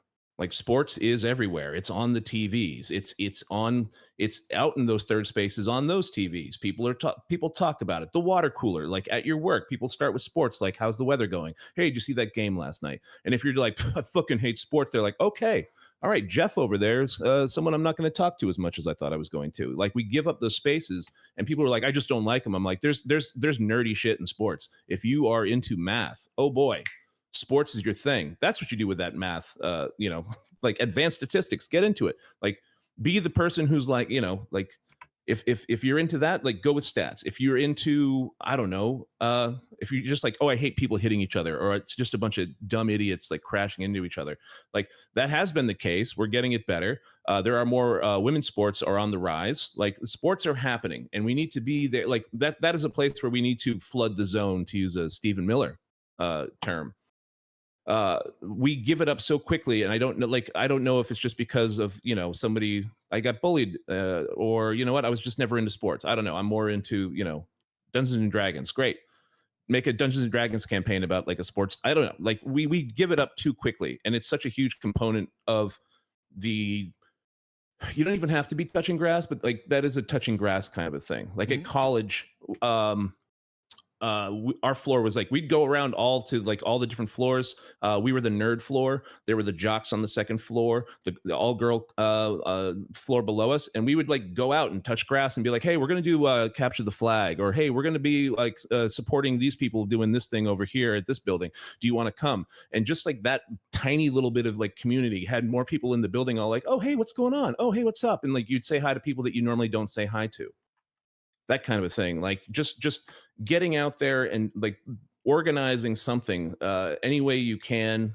And sports is a huge part of that, and it doesn't have to be football. Like you can, you know, like I said, capture the flag with like, you know, the kids in the dorm, like that kind of shit. Like I don't know, I just feel like it's such a huge part that we just give up. And I feel like we revel in how easily we give it up. People love telling you how much they hate sports ball. The same way that people love telling you if someone mentions Taylor Swift, you see chat just be like, "Fuck Taylor Swift, her fucking shitty pop music," and I'm like, "Cool, I agree," but you don't need to shout it out loud for everyone to go, "Oh, that person's really aggressive with that." And some leftists will say things like, "I hate that bitch's music," and I'm like, "Okay, all right, are you a leftist?" Real quick with the B word there. Like we are so quick to just be like, "Fuck that thing." How many Fuck times this. do we Like have it's to just teach I don't you know. this lesson, old So man? I think that this comes from a very interesting view because I see it kind of differently, actually. But I would like to Exactly, preface Farrell. that I would like to preface that with, again, I don't truly have the time to hang out with as many people as I used to. So this is gonna come from my wilder days. Wait, how old are you? Um, How old are you? I'm Ish. 32. You're a child. Wait till you hit 40. It gets I would 10,000 prefer times not to. worse. I don't want to actually see what Earth is gonna be like in the next. Tomorrow's a day. 32. How adorable. You still have new car smell. 32. Y'all You see still what's got happening. tread left. You still got tread Y'all see left on what's the happening, tire. right? Y'all see what's happening, right? He I still get one uses bald head. friends plural. Yo, shut up! They're doing it again. No, Friends. friends must be nice. um, I, I just, I see it differently. I see a want for more spaces, but culture based. Like accepted rules beforehand. Obviously, we're okay with anybody expressing their gender identity however they wish. That's not a problem because it's just normal. Then the activity comes. So there's this place that I like to go to. It's called OSNYC. It's a gaming bar club thing. In order to be a part of wanting to go outside and play games with other people in person, and especially like two-player games, you kind of got to be a certain type of person first. The leftists I see cut that circle off. Like at this point, we would never invite somebody who's really good at the thing but has really sucky opinions. And that radicalizes them even further because now there's online communities that can accept them for who they are without challenging that. And matter of fact, they'll just reinforce it because they themselves don't care. They have the authority in that realm, and the creative third space realm, that after school program where you used to have like 7 different options. You could go to the cooking class, tech class, there's a dance class. All of that is completely consumed by capitalism. You got to pay for a Zumba class now. There's no dance studios that do, well, there are, but that's not a popular thing to just, hey, we rent out a space every week and we invite people for dance. No, you got to find somebody who's interested. And then, do you know 3 friends? And then we can split the cost. And then one person doesn't have the money. And, well, you're kind of poor. And it's like, why would you say something like that? Oh my God, we are in our 40s. Why would you? It's a struggle out here. That's where I see leftists fail, is that they'll take these spaces and kind of just cut off any explorative gatherings. You have to be a certain way before we even look at you. And now this obviously goes without saying that in a normal world, we wouldn't have these strong prejudices and there wouldn't be such strong attacks against other people. So to say, like, I don't want you to invite a Nazi into your space, I think that's pretty clear. Mhm. But like, you can approach someone and tell them, you got a little odor problem. You might need to, check in on that. You could do that in a way that makes them feel all right. Or you could go to Yu-Gi-Oh route and say, if we smell you, like if people can smell you and they complain, you're banned from the tournament and you're banned from competing in events. Leftists do the banning thing. They don't make they do it. They just do it. They just pick a thing and that's not allowed. Pick a thing and that's not allowed. And it creates these very vulnerable small spaces where everybody wants to be open and honest and loving and also caring about the thing that they're doing without ever being challenged on anything. I'm right. We all know we're good here. We're only here to discuss the thing. You don't want to explore nothing else. That's what I feel leftists do. They don't explore nothing else. They take the circle, they take the activity, and then they just cut everyone else out of it who doesn't fit that mold, who They doesn't become fit the. your parents' bands that they like. I don't like anything new. I like I, that 60s and ooh, 70s shit. oh my I, God, Ringo Starr probably sounded like a metal drummer to these parents. you know who the Yeah, best drummer is? That Ringo Starr, all right? And you're like, okay, sure, yeah, all sure, right. What was the guy's name? Who? Mike Johnson. Oh, I think Lee Greenwald should play the Super Bowl. What the fuck are you talking about? Lee Greenwood and Laura Trump. Yeah. Yo, Globus, cue it up. No. No way. Yo, you have not lived until you've heard Laura Trump cover Tom Petty. That's true, and afterwards you won't want to live anymore. Fair. Wait, what? Uh-oh. This does not exist. Oh, What? God, please tell me this Hey, doesn't kids. exist. Oh, it kids, does. It does. while Paradigm starts Googling this, I want to remind you about the thing I said earlier. When you present somebody with a 1 and a 1A, and then you make them think that it was Suck their my fucking dick! choice. Suck my dick! No way! Questions, anybody? Questions? Closing this fucking window. Ah, I've been got. Yeah, that's a clip. That's a clip. I got. Didn't That's, say you for know how what? long. You know what? I applaud you. It takes a lot to get me. It takes a lot to wrap something around me and catch me, Respect. That's you get the battle rap thumbs up. You got me. Some of the, we're not watching Laura Trump, right? Are we No. good? No, No. I cut off the window. Okay, No. all right. Yeah. I was like, are we waiting for this video to pop up? No, of course we're not. God. Okay, just checking. Because in my stream, I would absolutely pop up Laura fair. Trump. You'd have it on a 15-minute loop. Yeah, it's fair. Mm-hmm. Know your audience. But what Paradigm's getting to is a lot of fixing foundational problems in this country and the rest of the world. Like the reason why, we talk about this all the time too. The reason why fascism didn't work in France in the 30s as they were rising up, late 20s, 30s, is because it was mostly agricultural, and the government backed the farmers there because they were globally known as the best dairy, the best cheeses and things. So when the fascists came in the late 20s and 30s, they were like, no, you can fuck off. We're good, because the government supported them.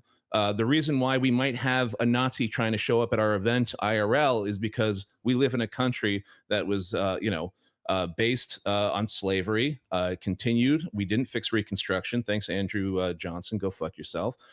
We had, Jim Crow, redlining. We have sundown towns. We have all these things, and a lot of people are byproducts of just their spawn point. Their spawn parents. You spawn with some nice parents who love you and blah blah blah. Doesn't always work. You might have that person might get radicalized somewhere else, or they just might hate somebody because they got their hair pulled when they were 2. I have no idea. But you have less of those chances of somebody turning into a Nazi if society isn't actually founded by racism. You have people just think of particles in a stream, and we're all those little particles in a stream, and some of those things are going to get pulled off to the Nazi bank over here. Some of them are going to go get plunged down in the bottom. They're kind of we're trying to move in a direction, and some are going to go off in different areas. And if society is making a lot more people go off to Nazi bank, and just crashing there. Like, what are we doing? How are we fixing that? We're not going to fix it in a week. We're not going to fix it in a day. We're not going to fix it in 10 years, probably. But like, if we have history books in the 25th century and they're looking back at this time, are we going to see like, oh, the rise of authoritarianism in like early 20th century, which lasted until the 23rd century? Are we in the throes of something like that right now? And how do we fix that? And if we don't fix it at a societal level by giving everybody like universal policies that help everybody out to a certain degree, we've talked about this on the stream all the time, like utilities, like rent, like housing, all these things, like we want to eventually get like, yeah, you don't have to worry about that stuff. You shouldn't have to worry about these things. These other things that like you can go to a concert for, hey, you should be able to go to a concert. You should be able to see art. We shouldn't have to worry about these kinds of things. Norway does that a little bit. Norway produces some of the best musicians in the world with only 5 million people or 5.5 or whatever it is right now. And it's because their society, yes, through, they have oil and all that good stuff that they're kind of sitting on. And they're using that in a way with a mix of like capitalism with socialism and some other little sprinkles of other things. But they're like, hey, do you want to be a musician? Do you want to be an artist? Hey, guess what? You don't have to like go to school to try to just get like a normie job. Like we support you. And that's why you're like, wow, like how many amazing musicians are coming from Norway? How many amazing, like pick a field. Like they have people like scientists in Norway because they just go, I'm super into science. And they were like, great, we're going to flood you with everything you need to be the best scientist you want to be. And like the people, because of those foundations, their society trusts those institutions. Most of Norway is not like that. Science is bullshit.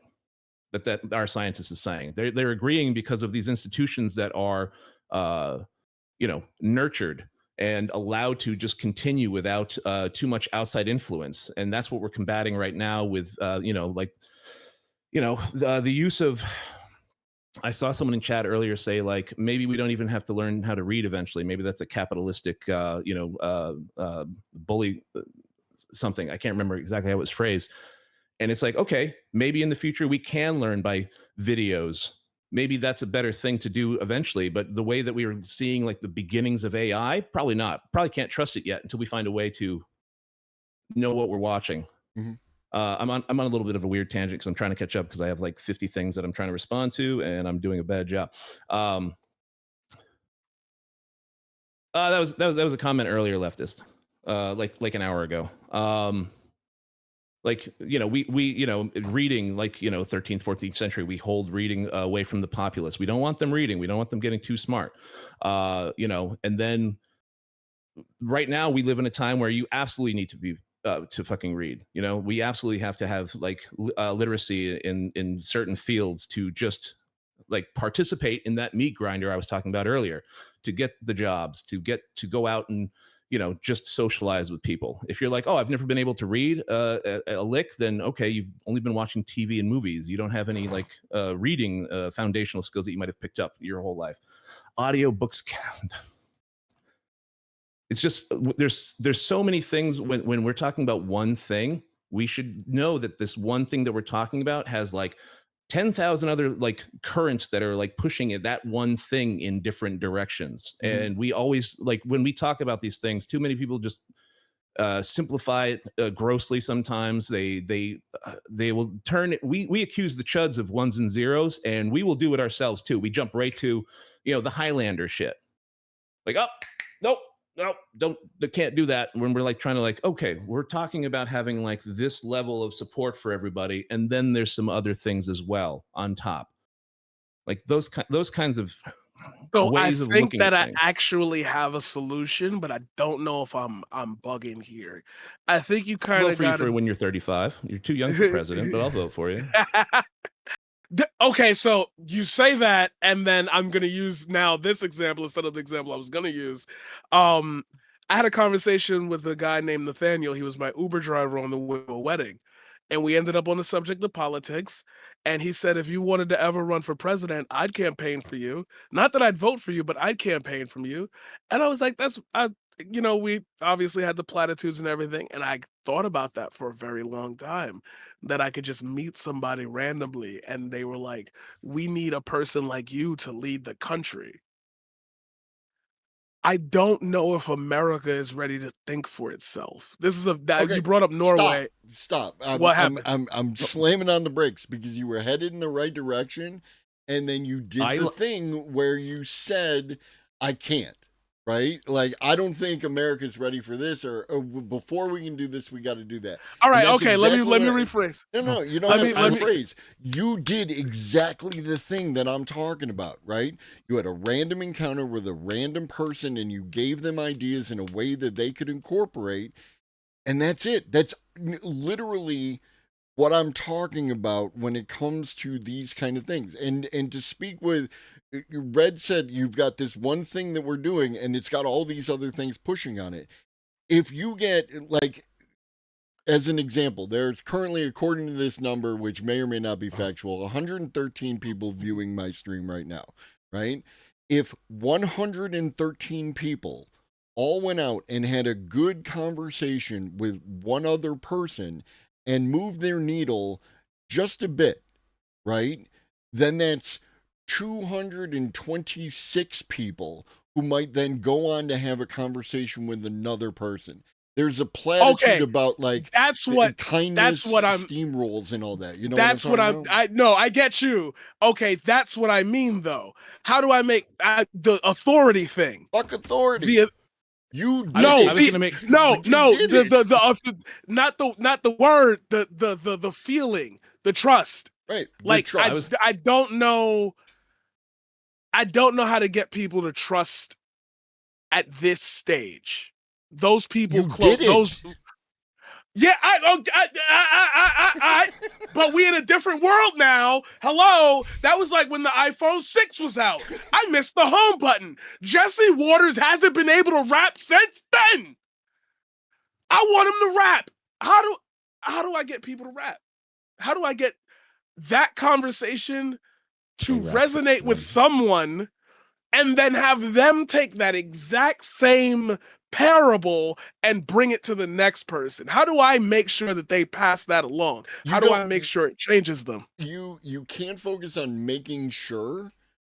Put cameras in their toilets. Yeah, I mean, what I'm saying, like, yeah, that's what I need. But give me cameras in the toilets. Got it. You had a interaction, right? So at least half of the people who were involved in that interaction then took that interaction and used it to communicate with other people, right? So, like, maybe it was you and you talked to him and he never thought about you again and never thought about those ideas again. Maybe. I doubt it, though, right? Like, but on your end, you took that. Now you're communicating to other people, and people identify with that story, and then they take that story and they're going to talk about it with other people, right?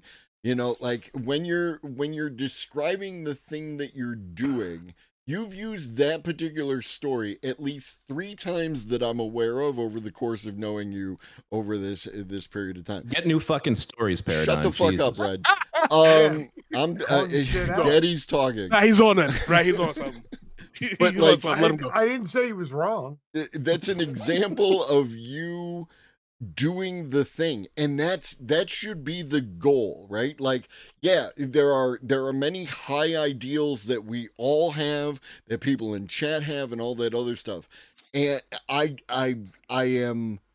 am distraught. I'm using the word distraught. I am distraught by how people of a caring, empathetic nature will put roadblocks in front of themselves and not even take that littlest step. And that's all I want, is for, how do we give people the confidence and the tools to take that little step? Fuck the big ideas for now, because we first need to start taking these little steps, because success breeds confidence. You know what I mean? No, that was fine. I get that. No notes. No notes. I was gonna make a joke earlier, because you kind of started with, like, people don't want to think it for themselves. We got into that 40% of this country throughout the past, like, 20, 30 years wants authoritarianism. That's what they want. It's a byproduct, again, of the system, blah, blah, blah. And then when you said that part that Glows pumped the brakes on, I was like, oh, I see. Oh, this whole stream, by the end, I want Paradigm to be like, and that's why I'm running for dictator of America. It's gonna be like, the paradigm shift is a great name for a dictator already. I'm in it. You feel me? Yeah, I'm yeah. saying no. Can I be your Stephen Miller? Oh, I dog. already Oh, got you already fit the part. I want to be your Oh, Stephen no. Miller. Oh shit, that's fucked up, man. Shadow Hey, dictator. play with the ball that you've been given. No, I That's get right. you, Globus. Damn. I literally have. I think that's the perfect rebuttal Fucked to up. that. I can see that a lot of us, me included, will literally have the moment and then just not be okay with having more moments. Like, I think we do that. It's got to lead to something. Mm-hmm. You know me, especially. I'm a big on storytelling. It's got to lead to something. Maybe that's my biggest issue. Old Maybe stale that's why I storyteller. disconnect. Maybe a shut boy. He said 3 times in 5 years. Hey, like 8. I got 1,100. How Boy, long you've known each I other? will. It could be like 2 weeks. I don't know. Okay, this is what we doing. Cool. This is my job application for that job role. Or, yeah. I will propagandize for you. You good? You can turn on the light. Hey, welcome back. How was it? You guys can talk. I'm sorry. Just going to interject. Yeah, something that some people in chat were talking about to what Paradigm was saying was you having to build trust. It's not going to happen in one conversation. Guess what? It might not happen in our lifetimes. It might not happen. Like we are pushing that boulder up that fucking hill right now because the right, who is better at doing propaganda, is destroying trust on different levels. They're destroying trust in school systems from elementary all the way up through college. Trust is being destroyed.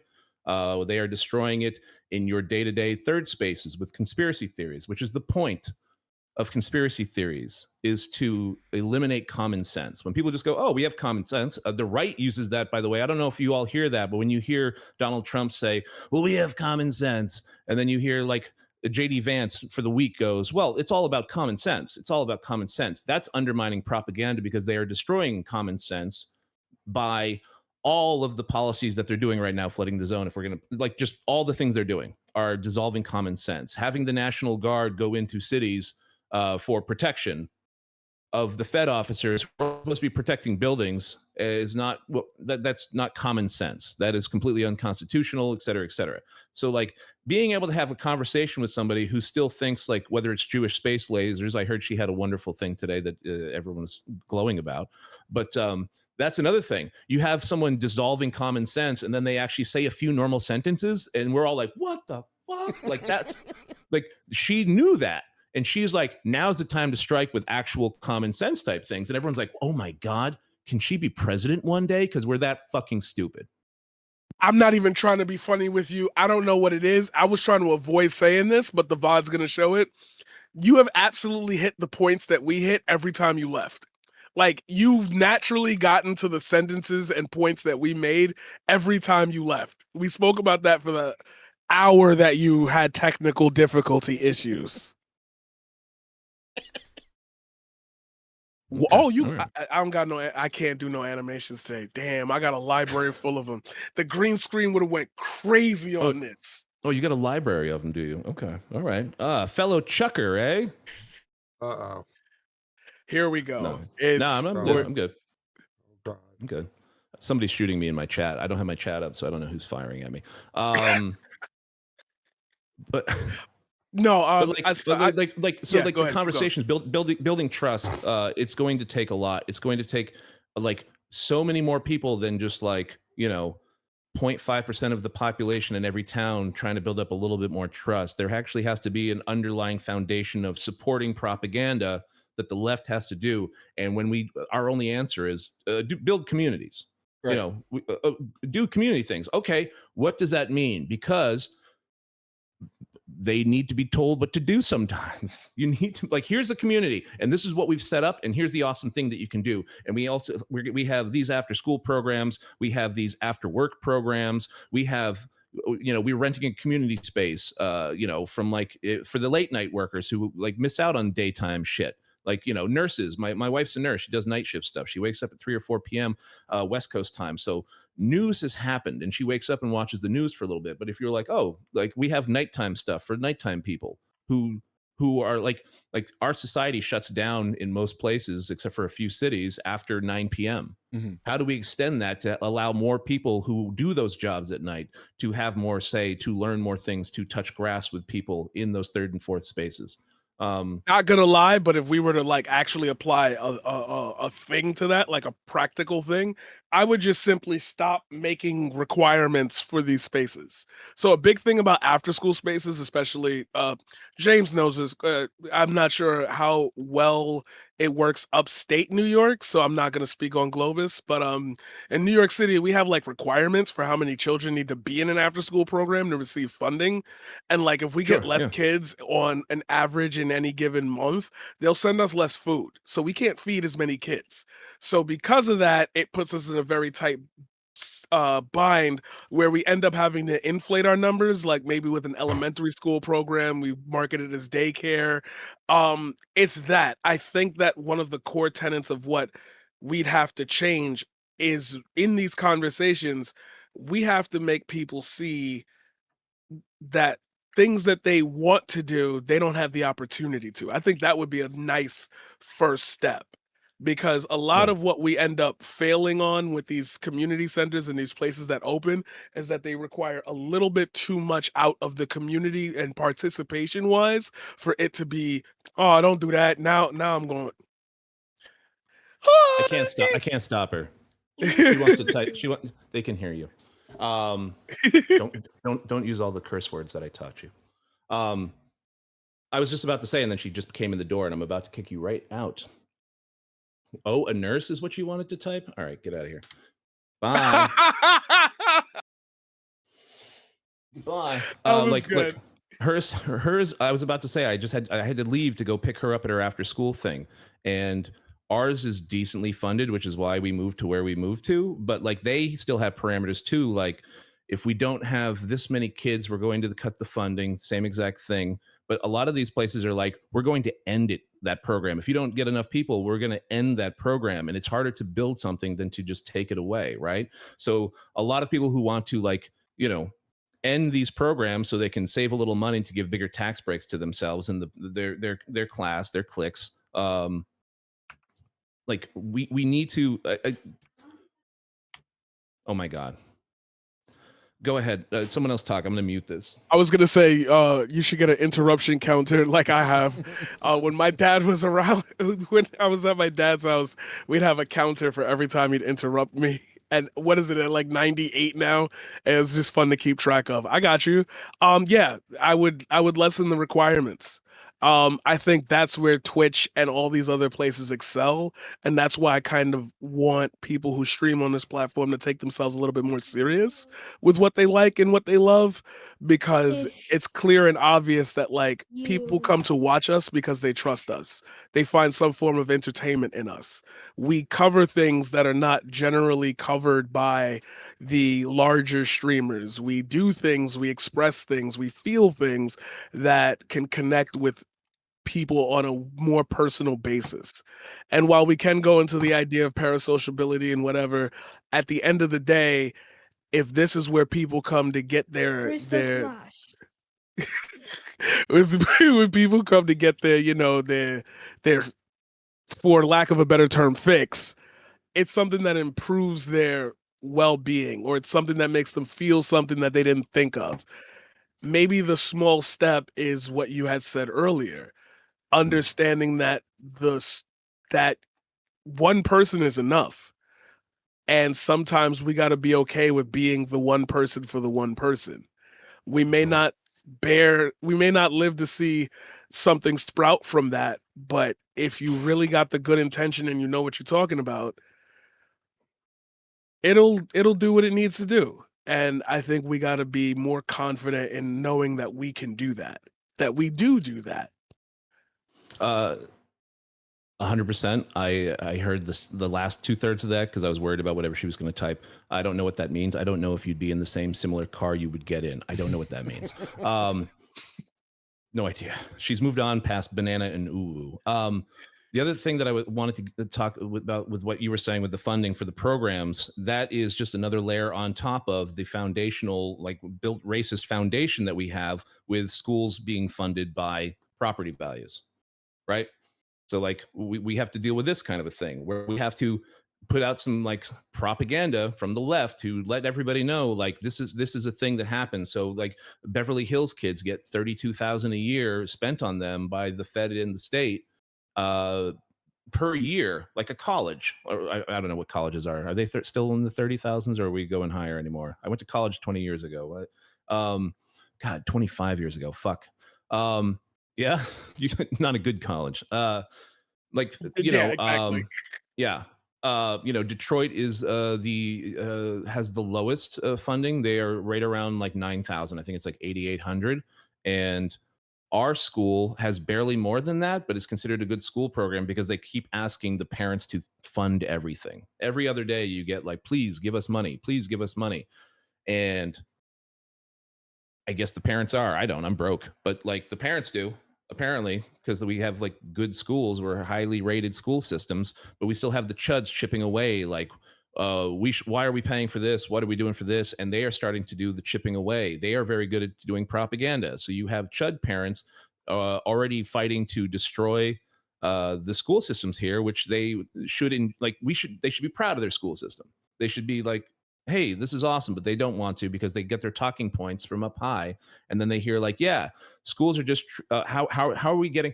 How do we trick people into hating school systems by saying that there's a lot of black and brown people who are moving into town now, and we need to think about maybe schools for our own children, like that kind of shit School is coming choice. back. That's a fun that yes, yep with school choice and all these charter schools is just a new version of like pre Brown v. Board and like what the southern states did after Brown v. Board to bypass that shit, where they would say, oh, you know what, we're just going to let all the white kids go to the private schools for free.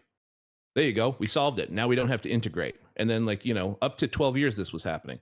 We're getting that exact same thing right now with different ingredients because they're very good at just saying that part mixed with now they've added on like the trans agenda.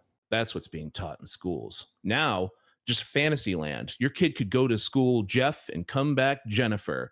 And then you hear Chud say that same fucking line because they heard it one or two times and they're like, oh, that's catchy. That's an alliteration of names. Great. Okay. And then you hear fucking people in real life say this once in a while and you're like, wow, you really think that? Like, this is how like the propaganda trickles down, and it's just like an emotional hate, like, oh, I don't understand trans people, so when I hear that I go, what are they doing, what are they doing, my pure white children? Oh, god, this is gonna be clipped so bad. uh Sorry, I was reading something in chat. But yeah, like all of these things are just one tiny piece, and each one has like layers and layers that we have to push back against with creating culture, creating our own propaganda. And it sounds exhausting, and it's going to be exhausting. And I don't know if we are organized well enough to start getting it done. Like we couldn't today, just like, okay, let's flood the zone with like leftist propaganda in good ways Right. without like Which is like again leads back to my point of like because you touched on it earlier, is the idea of build community, right? Like the number of times I've heard a streamer say, oh, we got to build community and we got to organize, and literally no direction, no, like no pamphlet, no nothing on how to get from where I am sitting and looking at my phone to actually organizing. And shout out Levelhead, because Levelhead was one of the people who was actually doing the thing. And it just get like, get one of your friends or a couple of your friends and go to like your local town board meeting and just sit in there, right? And like, and may it just be there first off. And then when you hear an idea coming from a particular person, then you know that that's the person that you want to talk to. When you talk to them and then you can identify with that they are the person that you want to support. And then when they see you in the crowd, they understand that they have support. Yeah, they got a chud to the left and a chud to the right and like 60 people there, but they know your little group of 2 or 3 is there to support them, and it gives them the ability to do their job a little harder, to push through that exhaustion and things like that. and just building up, like, before you doing a contracting metaphor here, before you can put in a sidewalk, you got to dig that down and you got to flatten it out and you got to lay like sand or gravel before you pour the concrete. I'm talking about, where are we with digging down and grading that? Like, what, let day one, what's a thing that you can do to actually give people something that they can act upon, and will start moving the dial in the right direction, as opposed to, yeah, no, like, this country sucks, and AI is going to do all the thing, and we shouldn't be doing AI until we overthrow capitalism. Okay, great. When is that going to fucking happen, right? Like, because I've been waiting for the downfall of capitalism for the past 2 decades, and it's still, like, people talk about late stage capitalism. That shit could go October on for 17th. 1,000 years. October Oh, no, 17th. I was thinking TwitchCon. No, that's TwitchCon. Never mind. I got them confused. Sorry. Like, the fall of Rome took 1,000 years. You know what I mean? Like, late stage capitalism could fuck around for 500 years. And like that. We need to, like, start moving in a direction, as opposed to laying out these, here's the thing that'll probably never happen in my lifetime, and until that happens, we can't actually do any of the stuff we want to do. Fuck that. Let's start now. Let's do the little thing. Let's go back in time and step on the fucking butterfly, but the time we're going back to is today, and the butterfly we're stepping on is talking to, another human being about this idea. James, you got anything? You've been playing Surrounded and then kind of hanging back. Did you want to step in No, and make fun of Red's mom or something real quick? No. I already get to make fun of Red's rudimentary grasp on technology. Why would I go 2 for 2? Um, so I guess I got a what's up, Brad? I guess I got a few different ideas on this.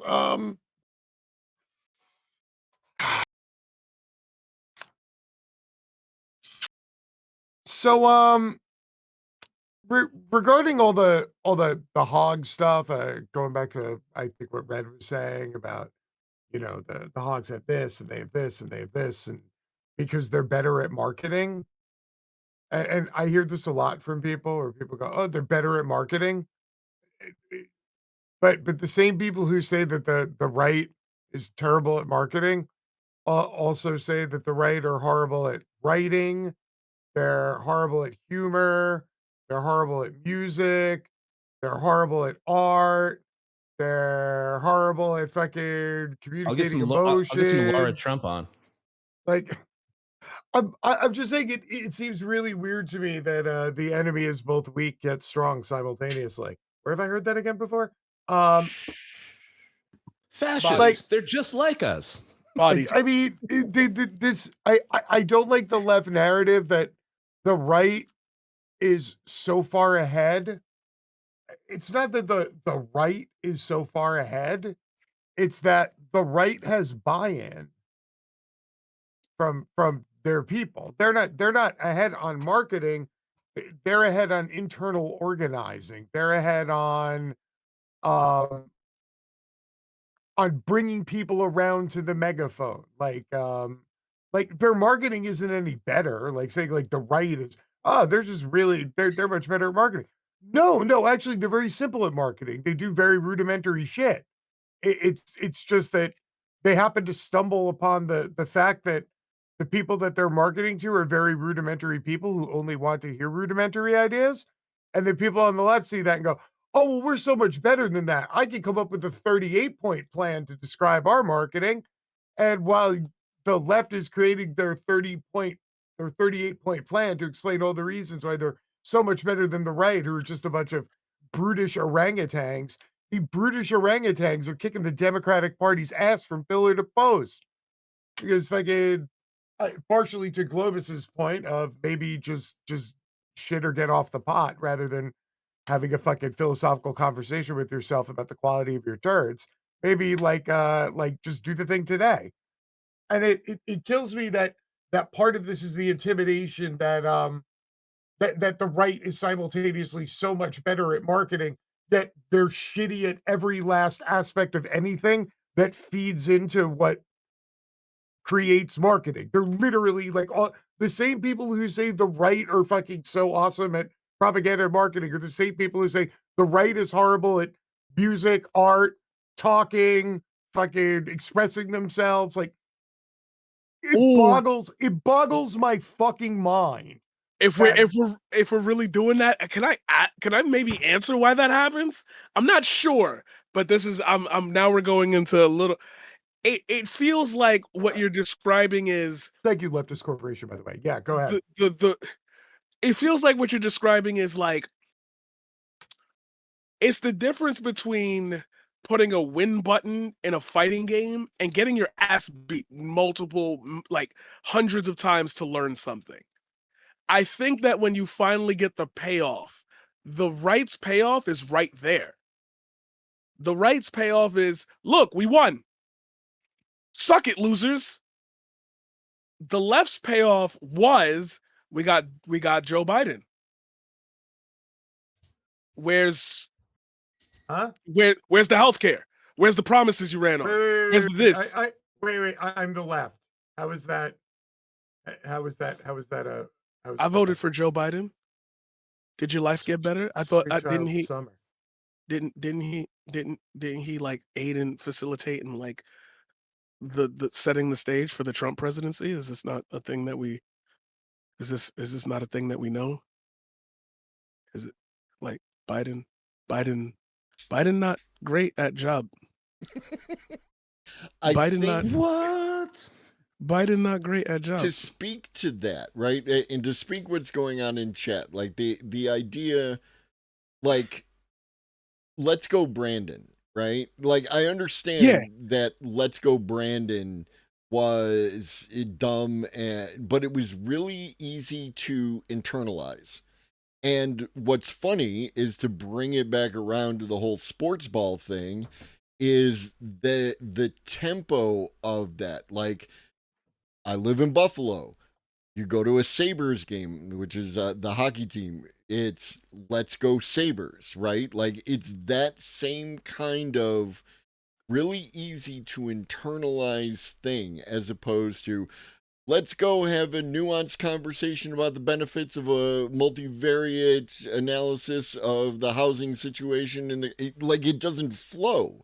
How So many years have you heard me talk about Trump and the three syllable chant? 100%, right? Like that's what I'm talking Oh, about, which is why taco hits, which is why calling them weird hit, right? Like that's the kind of messaging I'm talking about. Like, how do we take these ideas that we know are good and lead to good results for these people and package them in a way that's very easy for them to internalize and then repeat. You know what I mean?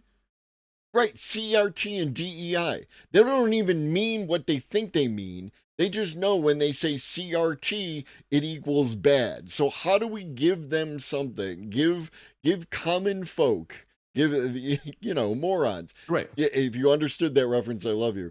Um, you know, give people, regular folk, something that they can easily internalize and go like the let's go Trumpy or that kind of shit. Can I make a quick counterpoint here to drive this home? Absolutely. Oh God, James. God, you've been talking nonstop. No, Like, yeah, I Jesus. know. I've been blathering for hours over here. Okay, no cheating. Just blur it out. 2020. What was the Kamala Harris campaign slogan? No idea. Hang on. there was a slogan? That's what I thought. No, 2020. what? 2020. What was the Biden campaign slogan? Just vote for Joe. Um, 2016. 2016. What was the Hillary Rodham I Clinton hate I'm with her. campaign logo? I'm with her. I hate, yeah, Mommy, thank you. Kiss her on the face for me. I'm with her. I'm with her. Stop the steal. Lock her up. Dog, WWE has this so perfectly down. John Cena, everybody gets renamed to a 3 cut. Like, yo, we need the machine, dog. Right. So here is the point. Okay. So legitimately speaking, if if Hillary Rodham Clinton wasn't such a contemptible piece of shit, and she remembered that Wisconsin was a whole last state that she could actually travel to, we probably wouldn't be having this conversation. But literally what the Hogs did was they figured it out because Barack Obama literally came up with it was just hope. And then the second time he went with hope and change. And then Hillary Clinton went like that was it. The Republicans finally saw that the Democrats were like, hold on. If they make it simple, people vote for them. And then they got Donald Trump, the guy who was the brain of a goldfish who could only remember 3 syllables at a time. And they were like, let's just dumb that shit down even further. Like, if you come up with something that is without contention, devoid of thought, um, all analysis of it is unnecessary. This is the easy standpoint because then it becomes what anybody wants it to mean, like CRT, even though people don't know what the fuck it means. Like when Kamala Harris is standing up, giving you the 9-point explanation about how she's going to get more Americans into homes by means testing the overall income of the last 5 years of all the people in the household, sans the money they get from public orders, not including their tax returns, except for every third overtime shift that people work on a Thursday. When you apply on the week that there's a full moon, then you can totally see how they're going to get more people into houses. You see the problem, right? Yes. Damn, I just thought about the fact that The Simpsons, Family Guy, like 3 letters, 3 syllables. Like it really is a 3-syllable world. Yes. And I think that might just hit the core like issue with all of it. How do you truncate what we know into 3 syllables? Devil May Cry, like it's See what tricky. Johnny Prophet just wrote in chat? How many syllables is it? Big dick vibes. 9, 11. So what you guys are talking about is like this is part of what they were like writing about in the 40s and 50s, like Robert J. Lifton, fucking Orwell. They knew all these things. They wrote about this stuff because they were like Orwell was like studying the stuff that Robert J. Lifton was putting out there about like propaganda, about brainwashing techniques. So I just pulled up number 6. We were talking about number 6, Robert J. Lifton's 8 totalist themes. Number 6, loading the language, compressing complex ideas into brief, definitive sounding phrases, thought terminating cliches. That's the quickest, like there's a whole chapter explaining this, but that's the quickest part of it. So it does multiple things though. This isn't like an end all be all. That is a tactic. That is a technique. And they can use that for fascist ideas. So like when they just say the word woke, they are both attacking and simplifying their opponents and also using us language, because when I hear someone say woke as a pejorative and you're with me, they're like, oh, I know I'm with my people. Like, so when someone says woke, they're doing multiple things and we're just like, oh, they just say woke is everything, but they're communicating to each other in more complex ideas. Saying woke is, again, I'll just repeat it because I think I said it pretty well, but just in case I didn't, I am attacking my opponents, my thought opponents, my policy opponents. I'm simplifying everything as just woke bullshit, but I'm also letting the person who hears that and goes, fuck yeah, they're in on board. They hear me go like, oh, this woke garbage. And they're like, yep, nope, I know where to go now. I know those guys are speaking the same language as me and they are on a different, like, that's why the far right, the chuds, are on like a faster moving stream because they become like, they don't become one issue voters. They become part of that flow, that stream, because of one issue. And then the current is so fast, you have to go along with it. Because if I can get you in on the 2A, then I can get you in on hating trans people pretty quick with different, like in some chat. I don't need to hear like I love guns and I'm trans. Like I'm just talking in general. Like you get people to do that because they're going to be in similar circles using those shortened phrases, those 3-syllable catchphrases, then they're going to hear that, and that reduces critical thinking for people. That gets them to agree with that group much faster. Because I don't have to learn all this shit. I don't have to read 20 books to have a conversation with you. I know that that's woke garbage. I know that we have to be terrified of trans people. And now I'm going on along with like military, like the National Guard is like going into cities, and I'm like, yeah, that's my side, and they're for it. So I'm absolutely for it. And we're like, no, it's not constitutional. And like we're talking about constitution and just bringing up like, see, it's in the Constitution. We're not just dealing with their understanding of the Constitution. We're dealing with their side not giving a shit about the Constitution, because the people doing it also agree with them now on the things they didn't even know they agreed with, like the hating trans people, so on and so forth. I Oh, was gonna say, hold on. James. We had a famous Oh, I know we don't Constitution have that, Danny. enjoyer. We had I know a we we had don't a have that. famous Constitution enjoyer in our chat today, who literally brought up can't we all agree that it's un-American to not follow the Constitution? Mhm. And to which everybody blew right by, and I'm like, wait a minute, who gets to determine who's American in the first place? Mhm. Oh, so Give if us you more just time. lay claim to an idea and then you talk fast enough, that idea is yours. That's amazing. That's some quality shit. Hey, you know what we need? We need some left people to form a committee and have a 13-day conversation about what they just said. And this is to speak to a point I made like all the way before we even started. This is why I wanted Red in this conversation, is because Red is the theory nerd of this kind of shit and can point to that kind of stuff. But it's absolutely 100% correct. We don't have something, and when we do, it works, right? To James' point earlier, and like the weird thing was working for Harris, and then they backed away from it because some fucking pollster told them it didn't sound nice or whatever. And like we need that kind of stuff, because again, it's very easy to internalize what Red said and know that you're among your people. When I'm at a Sabres game, which I never go to because fuck all that noise, because people. But like if I am at a Sabres game and then we go, let's go Sabres, and the guy goes, dun, dun, dun, dun, dun, let's go Sabres. Like I don't give a shit. I don't know, the quality of the team I'm watching. I'm just participating in the shared event. And that's what we need to be able to get in touch with, some base level of the American population that wants to hear the 3-syllable chant. You know what I mean?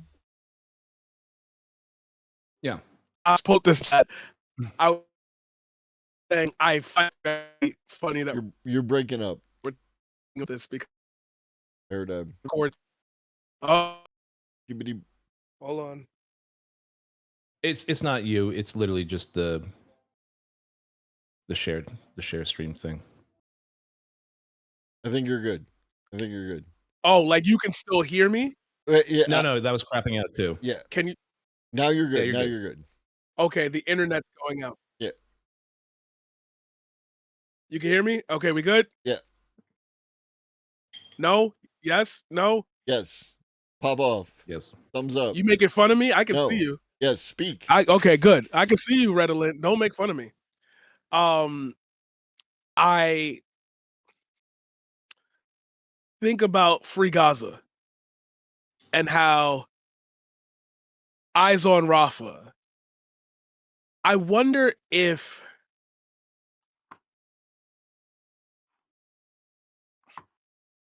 no, because we answered that question already. I don't even have to repeat that. No, But I think that's that's a thought actually a good that's beyond. example, because you see how hard they came down on that kind of messaging, right?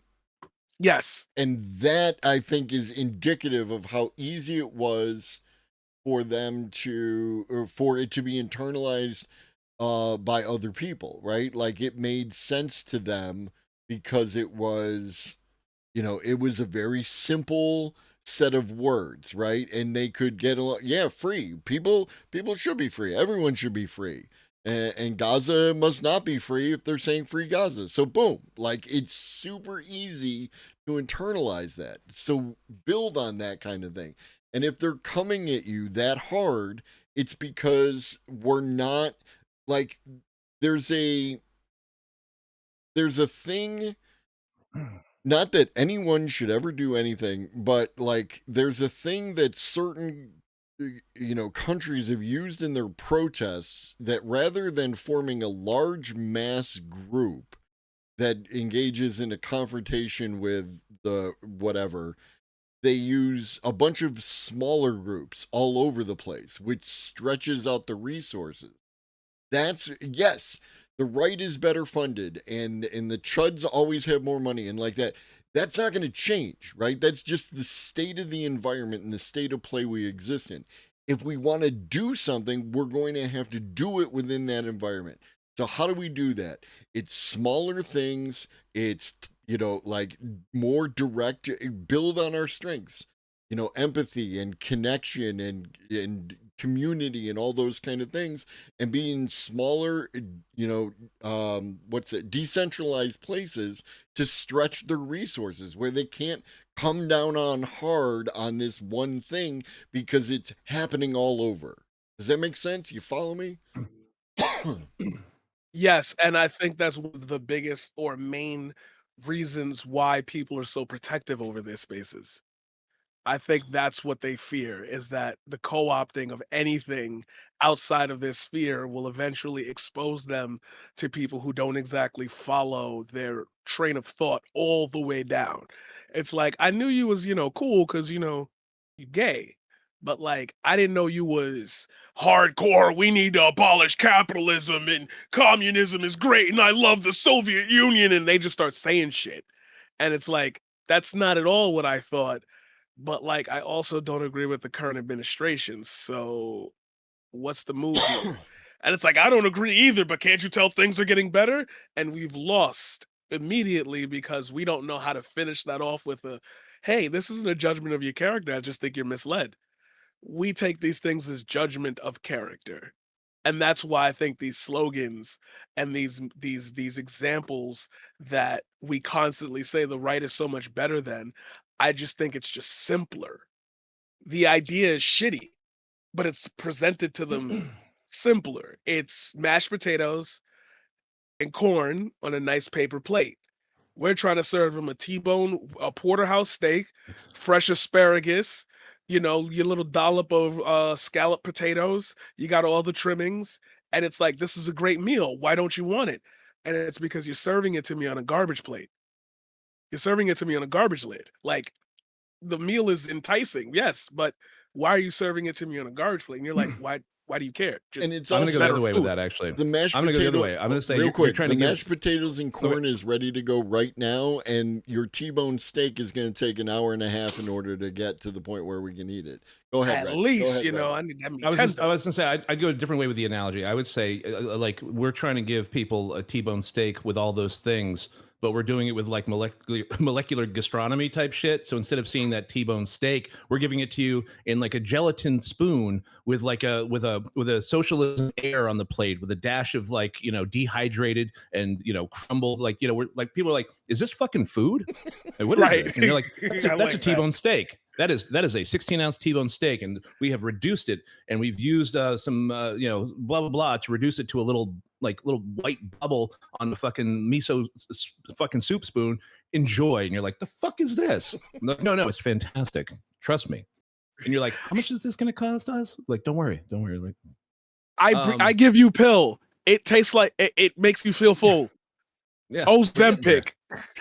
It's the getting there. 3-letter Tylenol. You know what? I'm done. I'm out because now it's gonna be another gun sequence for me, and I can't do it again. I can't do another. We're gonna see it everywhere now.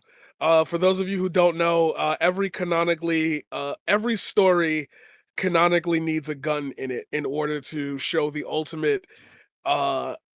There's like the ultimate peril in every story. If Do there's we a have a gun word that's for in, that? Do we have the word for that? Like the Bechdel test? Do we have that? yeah, Like, oh, but there's there's the something gun. for that. Yeah, Okay. you would say, I guess, gun, but I think that's for something else. I'm not sure, which is just it's just our penis, right? Our penis is solving all the problems. I think that's That's the something lyric. else. Oh, okay. Something else, by the way, that somebody in chat reminded me of what James was saying. Danny Boy reminded me of something while we were like arguing, not arguing though. What was the thing? What unites the right is different. What unites us? What we was talking about with like art creation, and we shit on them because we are different audiences for their different messages. So when we hear their shitty art and their horrible, they don't care about making the most beautiful sound with their voice. I'm thinking of Laura Trump right now. They just want a message, and it needs to get out in a way that people will listen to it in their cars. They need to listen to it in their dens. Oh, let's put on Laura Trump's album, and let's hear their messages of like patriotism and sacrifice and all that shit that she's doing with her firefighter song or whatever. They don't put in the time because they don't have to get that message out to make the most beautiful sounding voice. I don't need what's the blow job guy's name? He doesn't need to be an amazing master of rhythms and like learning like great rhythms to get out his shitty message that just goes along with. Oh yeah, there we go. Tom McDonald. There you go. Forgiato Blow. Thanks. They don't need to put in the time to actually. Guy, and I was like, "What the fuck are you talking about?" No, Forgiato Blow. Yeah, I'm sorry. That guy. They don't have to sound amazing to get the message out because their audience, due to the circumstances and the propaganda they've heard, just need that message. Whether it's reaffirming their beliefs with how awesome they are because they are the true patriots listening to patriotic Lee Greenwood shit, which sounds terrible. That's a mix of it. But it's also there's a different side of that where it's their message is punching down. Their message is punching down because that's what their side sees. Their side sees things like hierarchy, and they get into their white supremacy because they've been taught that this is like nature's way. And oh, look at the world. White people take or control the world, and that's because of nature. That's like their beliefs, like their core. Whether they say it out loud, that's like their core beliefs with like these like white supremacists, and they don't need some amazing musician to give them that message. So when they are someone who's like, I'm going to give that message because I'm not going to be like, hey, Bon Iver, can you make a white supremacist album? He's going to be like, the fuck you say? Like, they don't need to be an incredible musician to get that out. So their audience goes, because every time there's a brand new right wing audience, those same however many millions of people go, oh, thank God we have a different person to give that same message that we love hearing. And it's comforting for them in a nostalgic kind of way. You were touching on nostalgia a little earlier, but like it gets back again into that like that fast flow of far right, like white supremacist fascism, authoritarianism, like Right. not Tell having to me- think for each like too much. Tell me the difference between Toby Keith and Tom McDonald. I don't know their music. Who are you talking about? I don't know Toby Keith. I think you're muted, James. Streamer moment. James Streamer. is muted. Oh, sorry. I was going to say the difference between the two is that Tom McDonald can still order cheeseburgers. And I don't get I that reference either. understood that one. Yeah, it's deep. It's You can Google all this stuff, Red, but it won't make you happy. really, really. No, what you're But, saying like, with the there's good- messaging, like what you're saying with like country music, right? yeah, Toby Keith was post 9/11 country music about like, we're gonna go over there and show them Right, the yeah. freedom Yeah. and Tom Real McDonald quick is the same before shit. before you go Yeah, no, before okay. you go too long. Again, when I'm speaking stuff, I'm not speaking in the ones and zeros. So obviously there are like right-wing country musicians who put in the time and the work, like there is talent on the side. I'm just like saying as a general vibe, because like I don't listen to country. I hate country. As a kid, I hated country and opera, and now I like opera. There's like very few country songs that I will hear. Not to get anecdotal, but their message, because like you have some talented people there, and the message, whether it might be code, I don't know Toby Keith. Is it coded white supremacy post 9/11? Sounds like it might have been. Sounds like we might have been doing some like rah, and I bet you the right wing politicians were using that music to say, let's go kill brown people somewhere else in the world after 9/11, right? So like they're better at using multiple, like, oh, that's a song with some talent behind it. It sounds great. We're going to use that for our propagandistic purposes. Like So yeah, I'm just trying to say I'm not just saying everyone sounds like Tom McDonald or Blowjob Guy. There is talent. It's just for different reasons, and the talentless ones are much faster. Like we have them fast tracked. Like did that Forgiato guy spend 10 years working on his craft and putting out like mixtapes and passing them out and building up something on, I don't know, MySpace back in the day or wherever the fuck you do it now, TikTok? Or was it just, here's a message the right wants to hear, and I'm the shitty person to give that message and ride that wave of fame and fortune? Because there's a lot of people who are like doing that with like pick me shit, just for like art stuff, political takes, whatever. I'm rambling. Sorry, this is spicier than I thought. She made me Dog, dog. I don't. kimchi fried rice with longanisa sausage and 2 soft eggs on top. It's delicious. Real quick, Forgiato Blow started recording singles in 2013. So Thank to you. your point, Forgiato What does Blow it has sound been like? writing raps and producing songs for 13 years. And he still sounds like that? Oof. Okay. Just throwing that out there.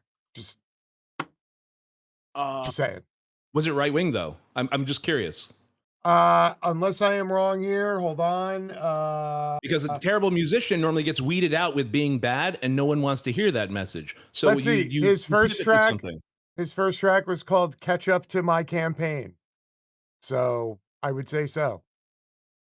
Always political. Okay. To speak to 2016, Surf God. 2016, Silver Spoon. to speak There is to no better way. Oh, okay. Red and chat and country music and the dichotomy that's currently happening. The best country music is country music about fighting the law and doing drugs and all the other shit like that. There is good And I'll hear country that. music that exists. And I'll right? hear that in a cool movie at a moment where I'm like, that song works with the scene, and I'm understanding like the music with the thing. But I'm not like, in a movie, I'm like, oh, this is for purposes. I understand that part, and I'm enjoying it in a different way. Mhm. Is it something that I would buy, like when we used to buy music? Definitely not. Is it something I would like listen to streaming in my car? Nope, I'm good. I Like, listened to but in that a movie, I'm like, all right. stream you had the other day with the avant-garde jazz. Mhm. Like I stuck with you, bro, in spite of the fact that I was not having a good time. It took me 10 years to like that music, of like listening to The like other fucking jazz. IPA of It took me music, 10 years bro. to get it to free jazz. And then I was like, once I got into it, I was like, oh, this is my shit. I love this because there's so much freedom in it. And like, then it's like freedom with other people. And anyway. Yeah, that's a whole other conversation. Yeah. You all right? All right. No, You okay? I just saw the clock. I got to Yeah. go take Tito out very shortly and do the thing. Yeah, I think we're actually going to wrap at this point. This was a wonderful conversation. I think that we could do another one of these, and there's other people that I want to get involved in this type of conversation. You want to do the thing real quick? Say yeah. who you are and where I you're would from. just the last thought. Yeah. This is a thing that doesn't happen often, so I just wanted to bring it up. I love that like I can express my shitty half-baked ideas in a way that you guys know that there's a really good point at the end and you help me get there. And you don't make me feel dumb for doing it, except James. But that's like personal beef. I gotta smoke him one day. It's gonna happen. He know we got a box. He gotta catch the he gotta catch the fade. That's just a Shit. is it he gotta pull back up to New York. That's all it is. He know what's up. But no, Is this it's like a Red always Sox Yankees thing? Is this? yeah. Let's call it that. Let's call it what happens in the stands at a game. You know. It's just when you ain't got no gas, but you're still hoping for smoke. That's all that is. You saw wheeling the brain on that one. No, I just like not always being. I like being corrected in like the right direction. It's like I like your ideas. Here's how you could refine them so they're a little bit more palatable because it sounds super odd and weird when you leave it like that, and I like that because I don't get that. That's the type of yeah. It makes me feel good. You Oh, guys help 100%. feel better. Like that's what this was about, right? Like because I don't have all the ideas.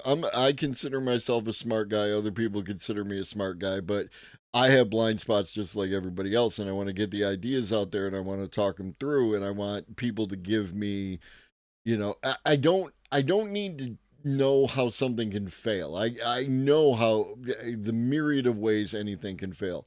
But give me a way that it can succeed in that kind of shit. You know, that's the shit that I'm looking for.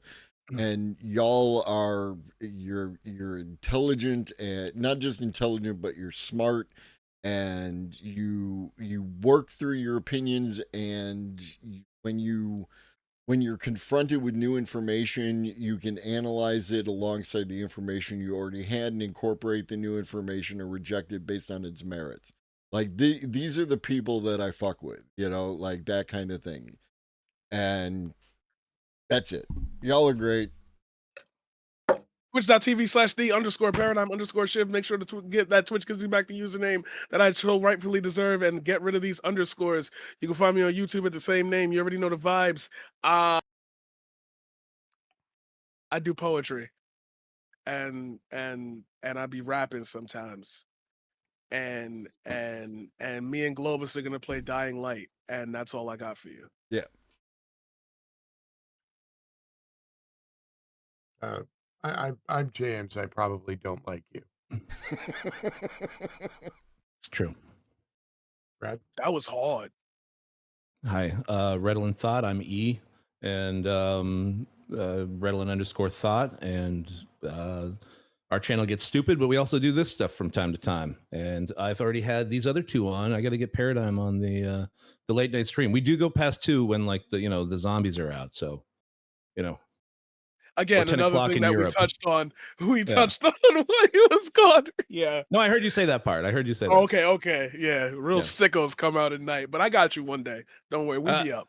I do mean to stream not doomer hours when the girls are at schools. I keep saying that, but I'm in the middle of a job thing that's taking up all my time. So I was glad could do this. I didn't have to be at that job today, and I had a great time talking to all of y'all. And sorry about the tech problems. Go fuck yourself. You know who you are. And Should I go fuck myself in a nested scene? that's efficient. That's efficient. I'm a fan of efficiency. Know this. Yeah, you're just a camera and a music track. I told you I got 12 buttons. They all do one thing and one thing only. Yeah, no, It's archaic, my man. I don't know how you live like that. Yeah, I don't know, dude. It's fucked up. Yeah. I just sit over here, beat it with my caveman stick, and go, button. Yep. It eventually does the thing. Yeah. Yep. You all are delightful. I will see you tomorrow, no later than high noon Eastern, where I will once again talk about the news because y'all won't fucking pay me to play video games. You're very weird. You're all very weird. So, James, you can come play video games with me. Paradigm Shift, James. Let's play some Madden. I hate you. So I hate Madden. If it's not MVP Baseball 2004, I do not want to hear it. Oh my God, you should be hanging out with trans women. Trans women, CEO of trans women, the undisputed master of 13-year-old sports games. We got to see Just for the that. Straight record, up, you should fuck with trans women. I haven't bought Madden since 2K football started doing games and shit. Who buys sports games? Say that. There you go. All right. All right. Have a good night, Get out of everybody. here. Globus, you're a everybody. delightful host as always. Thank you, sir. Thank you. Very good job. I'll see y'all tomorrow. Globus. Bye. Peace.